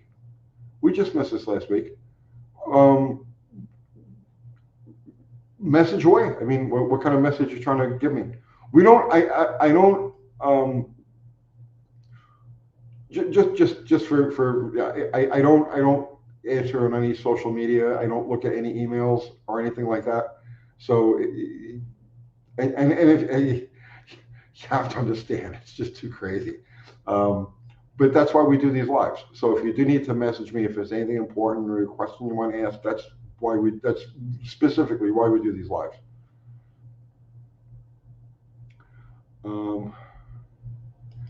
Barracuda, the Monkees movie Head showed what they were really like. That a lot of people don't know about Head. Yeah, that was like pretty out there. And I remember seeing it before. Let's just say I remember seeing it before I became experienced, right? And then afterwards, and it's like afterwards, and it's like, oh, this is great. But before it was like, what is this? So yeah, that head.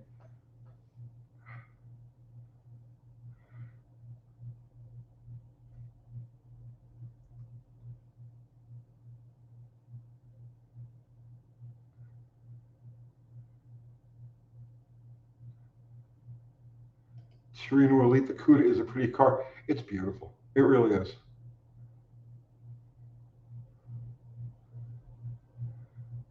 Uh,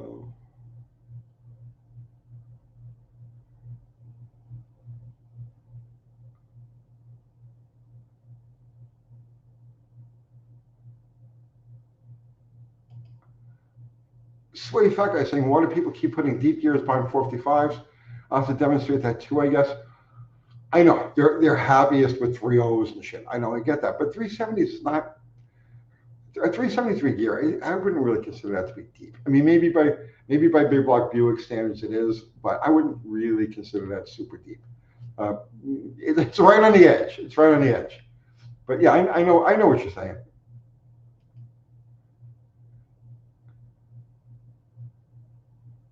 Um,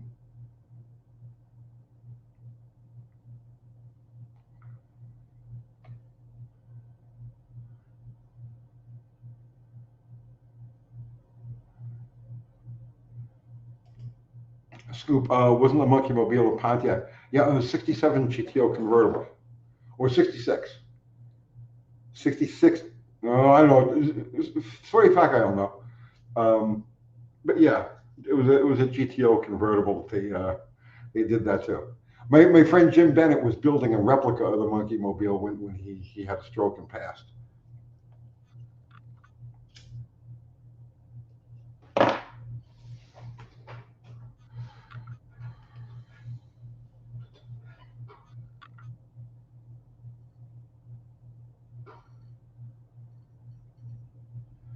Um, Zero is saying, I think every small block Chevy deserves a turbo hydro 350. I'll give you that. It's lighter, and the third gear would benefit the car for better cruising and overall drivability. I agree. I agree. It, if it's a drag car, okay, you're only going to this car's only purpose, okay, and it's going to have a crazy converter and a trans brake. Power glide, man. This is a power glide, period.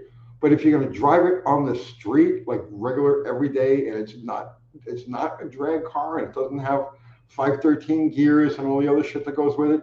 No, a power glide is a terrible choice for a street strip type of car.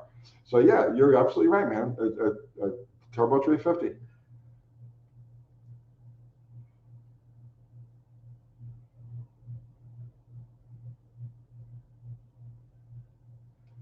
Um, SD 68 Super B with four-wheel drum brakes. I have another car now with 11-inch disc, 10-inch drums. Which setup would you prefer and why? Both of so my 68 Roadrunner is 11-inch drum all the way around.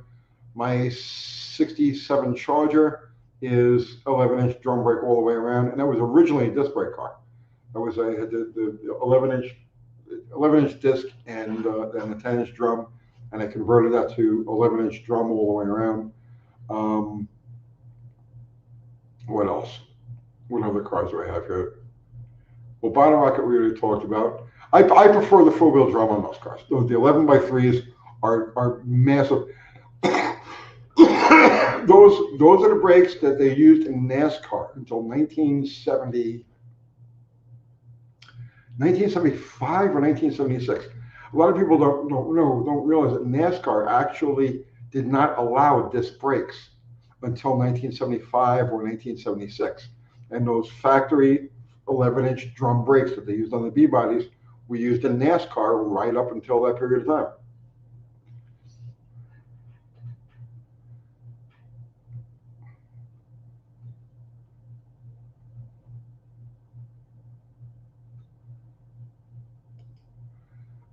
Territory, how can we help you with Project Improbable? We need a junkie hit of that project. We miss it. It needs nothing except to get to the track, and it's just the last couple of weeks. Just I've had conflicting things come up on Fridays. Friday is Etheridge test and tune night. So Friday is the night that we put aside to do that sort of thing. And I just haven't had a Friday where I was able to just go through it, check the fluids, give it a run through a car wash, and then go to the track. I just have not had one of those Fridays yet. Perhaps this one coming up.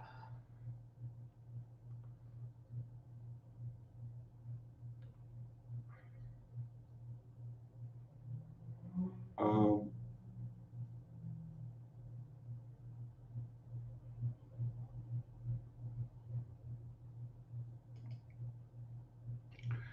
Wargo, street stock cars are funny things. Most people only build them just in case they go to the strip, but are just miserable 90% of the time. Yes, I agree 1,000%. And that is precisely why my preferred power adder is nitrous oxide, because it doesn't exist at any other time. It causes you no grief, no complication, nothing to leak, nothing to loosen up, nothing to seize, nothing to have problems with. It is completely non-existent in the car until you need it. And when you use it, it's the most effective of all power adders. And that's why I've always, nitrous oxide is the thing for a street car.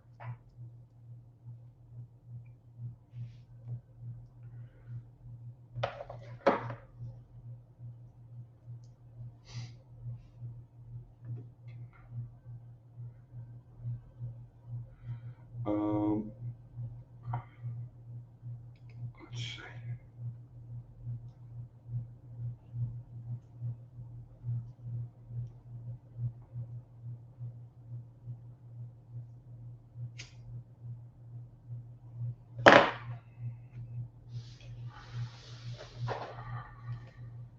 Zero saying the racing documentary film, The Racing Scene, with James Garner, to compete with the older Lola chassis at the 24-hour Daytona. It's worth checking out.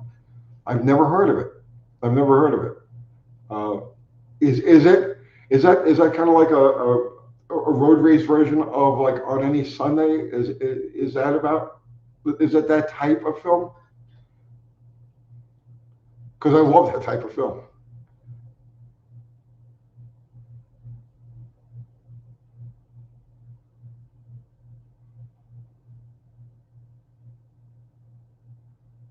Um,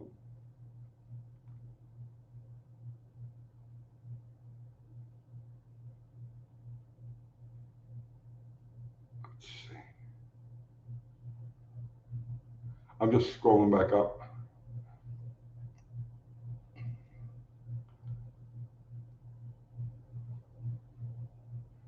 Um, Danny Boyd is saying NASCAR was definitely still using drums all around in 1974. They didn't feel that discs were reliable enough.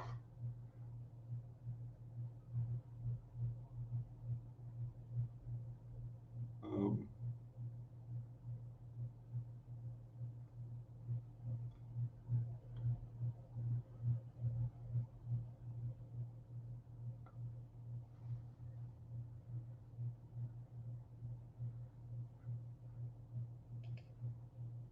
um, Barry Kuda has seen that also, the racing scene. Okay.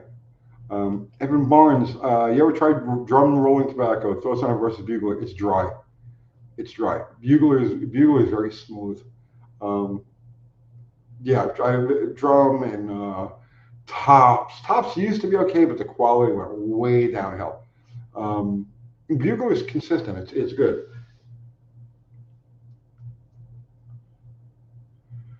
Drum is more. Did I say dry? It's not dry. Drum is like pipe tobacco. It's actually very wet, but it doesn't have the same taste.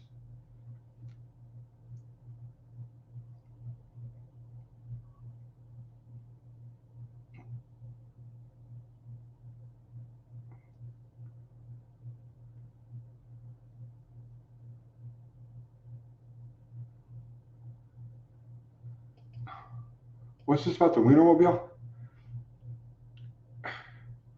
Mopar man, Scoop would be funny if Oscar Mayer had a commercial mentioning that while they don't recommend throwing a hot dog down a hallway, they prefer to drive their wieners on the road and through tunnels.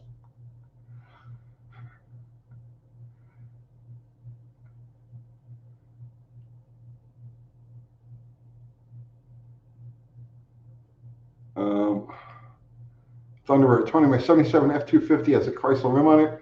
Must be because Ford and Chrysler use Dana, same hub size too. You're talking about 8 lug? 8 lug is universal among all the Ford, GM, and Chrysler.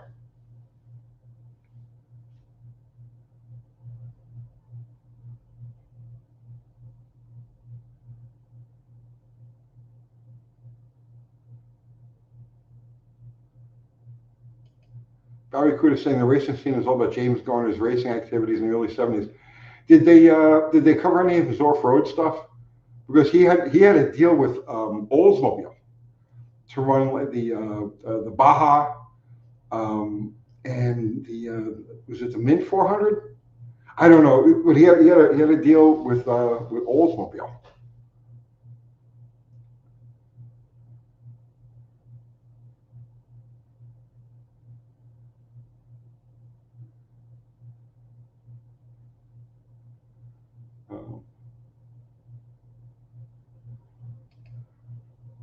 Joker is saying I think the Ford 8 lug is different. I don't think so, man. I'm pretty sure they're all the same. It starts with the Baja 1000. Okay.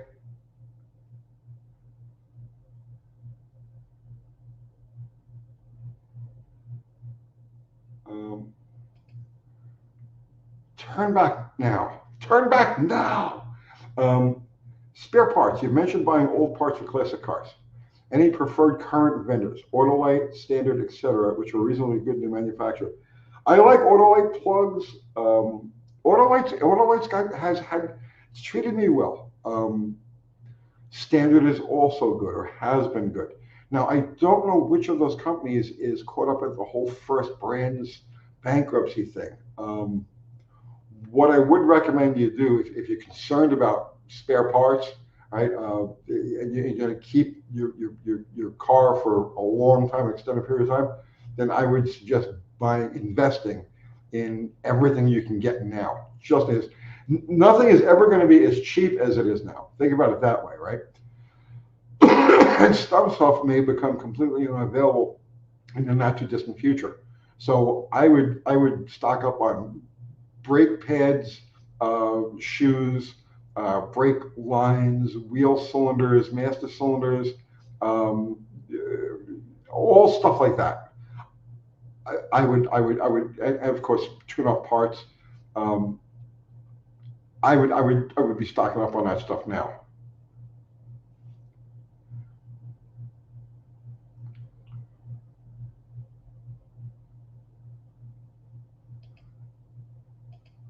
Okay, Bear Rose is saying, yeah, Chevy GM is the only different 8 lug. Okay. And on trailers, he used the Mopar Ford pattern as well. My horse trailer has them on it as well as all my Fords. Okay, well, there you go. I stand corrected.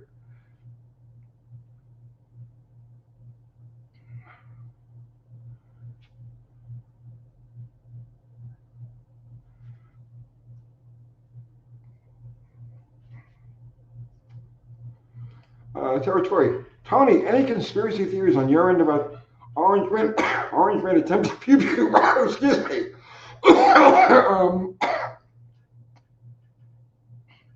I say the same thing over and over again. Enjoy the show. Just enjoy the show.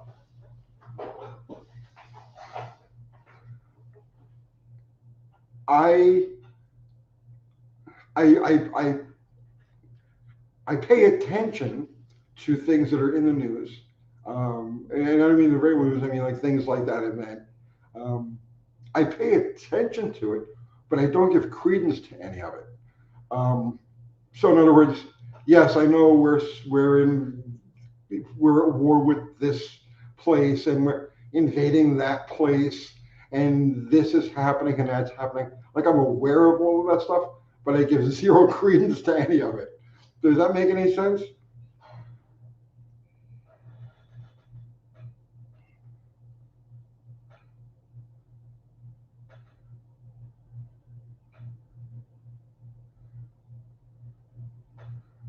Um,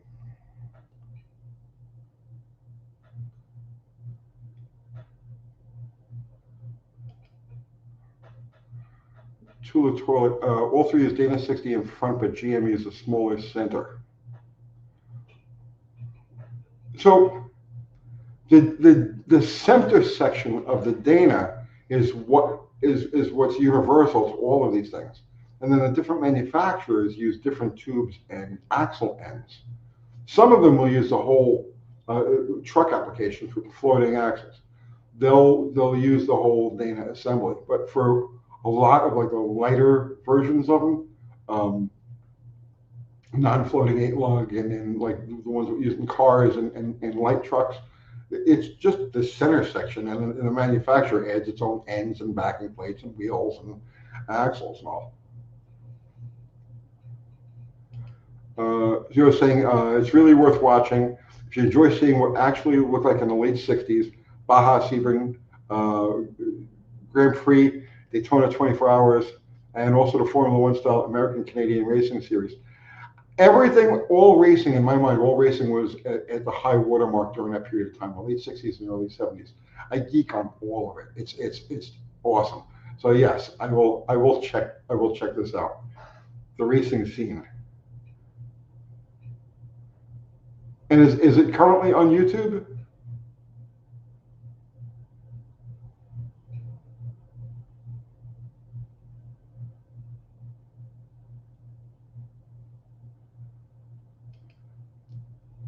Self-do. There was a time when quite a few hard parts, wheel bearings, brake drums, wheel cylinders, etc., were common to a lot of makes. If you go back to the 1970s, you would have an auto parts store that was typically like a brick and mortar auto parts store that would be like half or a third the size of a typical AutoZone or Napa today, and they would have everything, 100% of everything you needed to service like 99.9% of the cars that were on the road could all be contained within a single stick and mortar, storefront type of store. It's way different now. Way different now.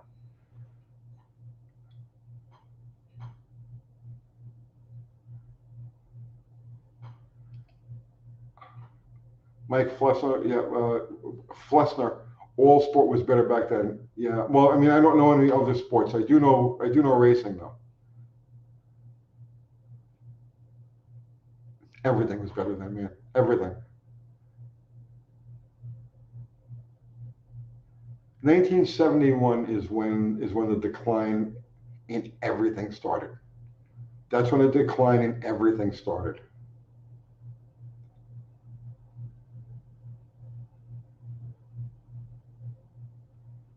Um,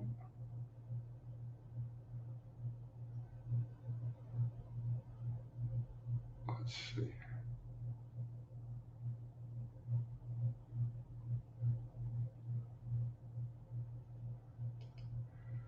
Tony, Uncle Tony will only give credence to a nuclear flash and mushroom cloud. Then he will retire to his secret bunker.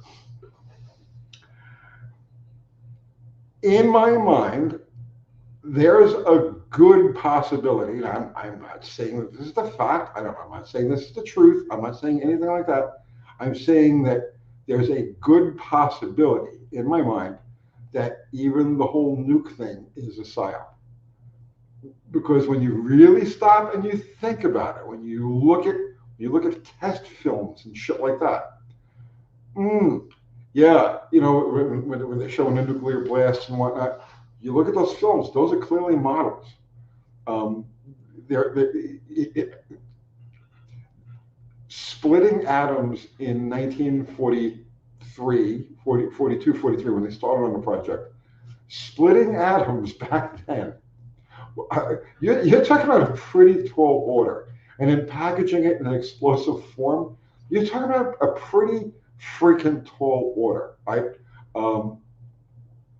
This was during the day of It was before even TV. There was no TV. The TV was an experiment, but they were able to split atoms and weaponize this thing in a package. I'm not saying that nukes don't exist. I'm saying that in my mind, there's a good possibility that nukes are a psyop. And that you could look at things like Hiroshima and Nagasaki, and they could have done the same damage with conventional weapons. I'm just saying, possibility.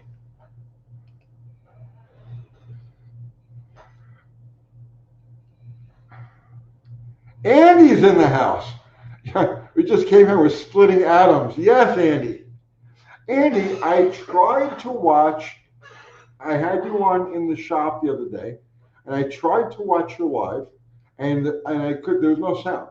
It was, and I was trying to listen to it, but there was no sound. It was like all over the map.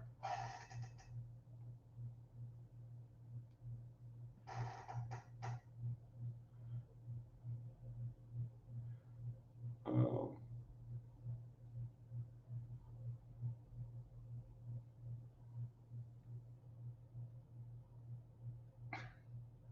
Thunderbird 68 splits atoms every day. I'm not sure what the big deal is.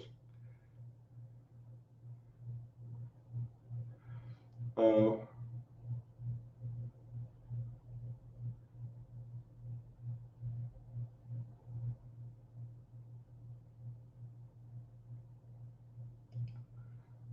you gave Vega Manhattan Denier, Manhattan Project.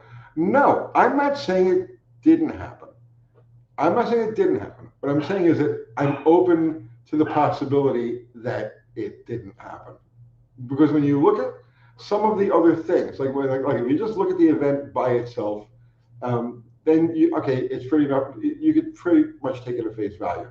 But when you look at all of the stuff that went on around it and all of the stuff that's gone on since then you look at it and it's like, is this really what happened? Is this really what the deal is?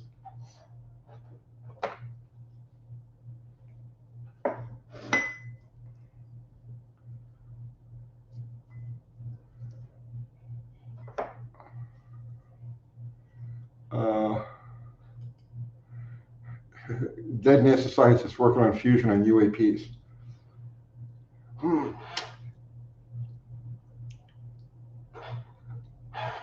Okay, you've got the unified field of weirdness, is what I've always referred to it. The unified field of weirdness.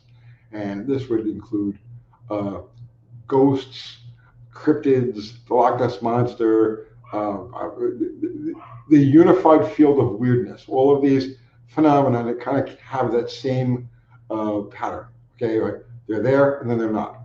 Okay, and that would extend to your Skinwalker Ranch type of stuff, right? So all of that falls under the heading of the unified field of weirdness. And then you've got some other things that have been in the news. I'm not going to say it, but people who didn't kill themselves and things like that, and a lot of weirdness with that. And now you've got the whole, UAP deal, okay? And all of a sudden, Bob Lazar is back, and what we're heading to now is, I believe, the convergence of all of those things, and I think it's going to happen now. I think it's going to happen like now. I think it's in the process of happening, where all of these seemingly unrelated things are all kind of coming together, right alongside a global economic freefall collapse, all coming together.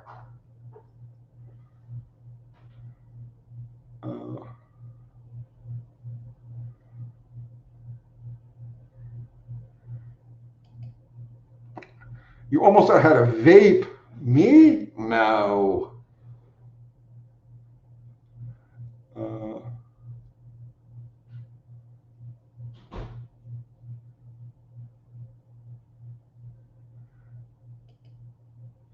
Raymond Cabal. I have many theories, but only know my mechanical things I worked on. Everything else is a question mark.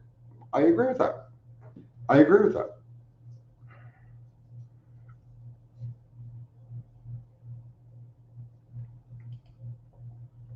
Joker, Tony, is that I find all this very thrilling, more than a suspenseful movie. You're watching a suspenseful movie. You're living in a suspenseful movie. Yes, and it's very interesting. It's very exciting.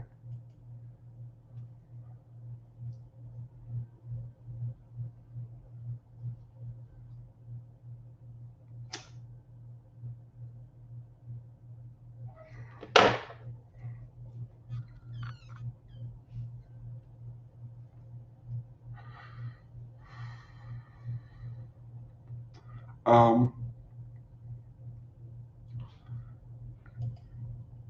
the truth. Next is the fake alien invasion. Is it fake? Is it fake, or do they want you to think that it's fake? And really, what are they? There's a lot. There's a lot to this. I'm gonna tell you right now. I think I have it figured out. I'm pretty sure I've got it figured out. The whole thing is just it's too hard to explain. It's too hard to quantify in this. Like, we're just hanging out talking on a live like this, right? But I'm pretty sure I have it. I've connected all of the dots. Let's put it that way. Okay. I think I have all the dots connected, and all of those dots would range from AI to uh, everything. Okay. Um, I think I have connected the dots. I think I have it figured out. And as I'm watching it transpire, it comes closer and closer to confirming what I think is actually the reality of it all. We'll find out soon enough. We'll find out soon enough.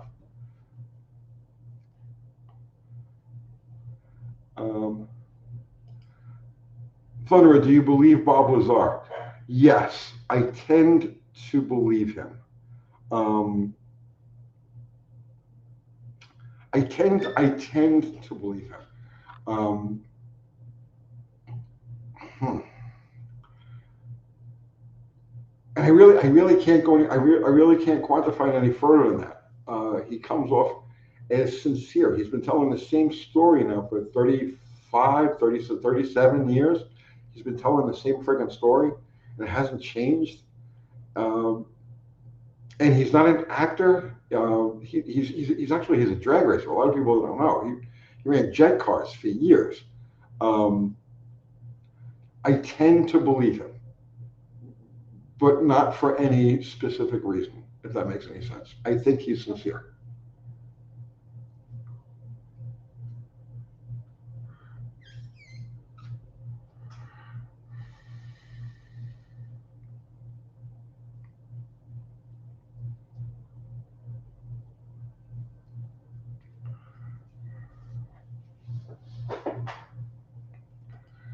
Uh, Roswell, so Roswell was a gift that gave to us to slowly evolve. Still, no, no, Roswell was a legit accident. Um,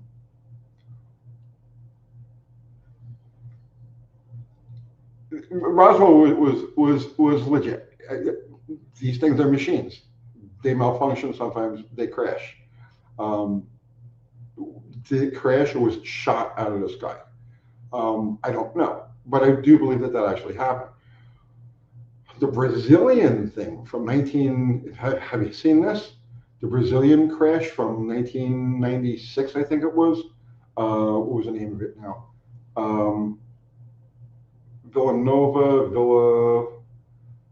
oh God, I can't think of the name of it, but it was, look up Brazilian UFO crash and look at the interviews that they did with witnesses and doctors because they brought one of these beings to a hospital. Um, it was examined and all this other stuff.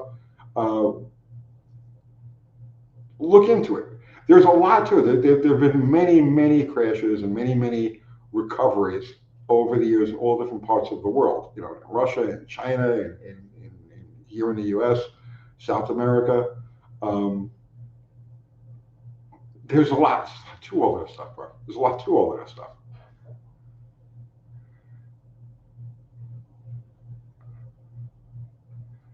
Um,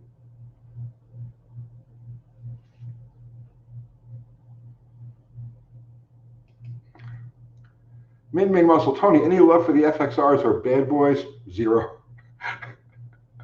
Zero. I'm not interested in anything that's an inch larger or I'll tell you what. I've now come to where I'm rejecting '04 and newer Sportsters for myself. I'm getting rid of that one just because the '04 is bigger and heavier than it. The '04 is just an inch bigger in every dimension, and I don't want to deal with it. I don't want to deal with it. Right before I came live here tonight, I took out my little fucking hot rod cafe racer, and I made a rip through some of the back roads over by my old shop, and perfection, absolute perfection. Yeah, no, I'm not interested in anything larger than a Sportster, and I'm not interested in anything larger than an '03 back Sportster.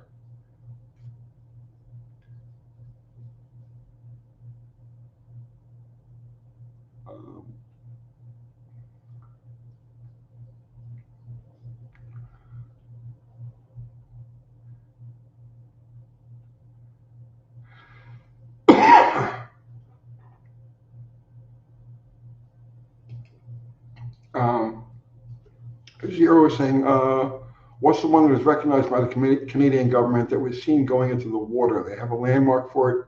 Anyone remember that?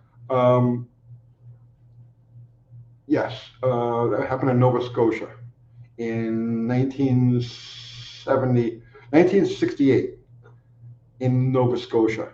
They had that whole underwater thing. Um,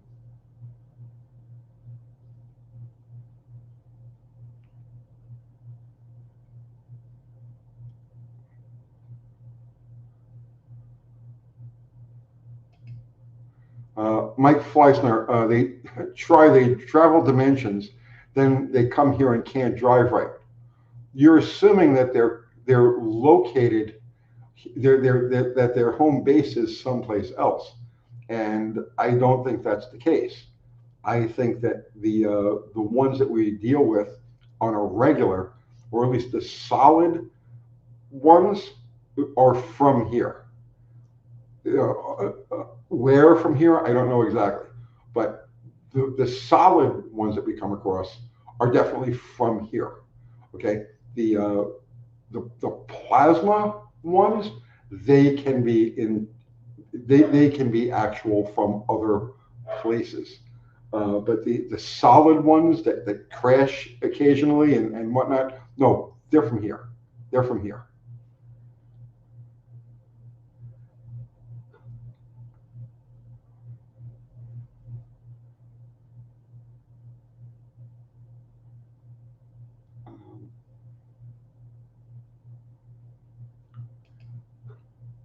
Mopar man is saying now your planes dropping boxes with ticks on people's properties like a ranch, even farms. So I've seen that, right? And here's the thing that I have a friend of mine. Her name is Linda, and she has that, and it's from a tick bite. Now she's had it for a long time. This isn't new, but she had a tick bite, and because of that, she's deathly allergic to red meat. And this I knew about this before any of this current stuff started happening, and it sounded crazy to me. How do you be allergic to red meat? It can kill you. But she actually, that's a real thing. I know this from a firsthand experience.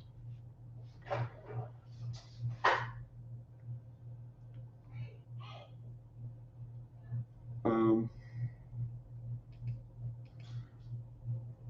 Mike Flusser, okay, underwater base, the Navy has stories. Yes, yes, underwater and even on land. I'm sure Antarctica has something to do with this too.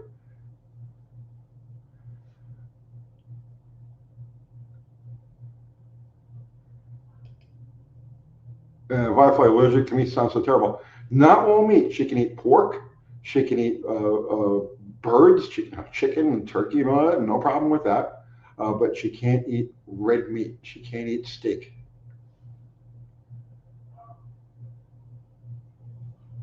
Um,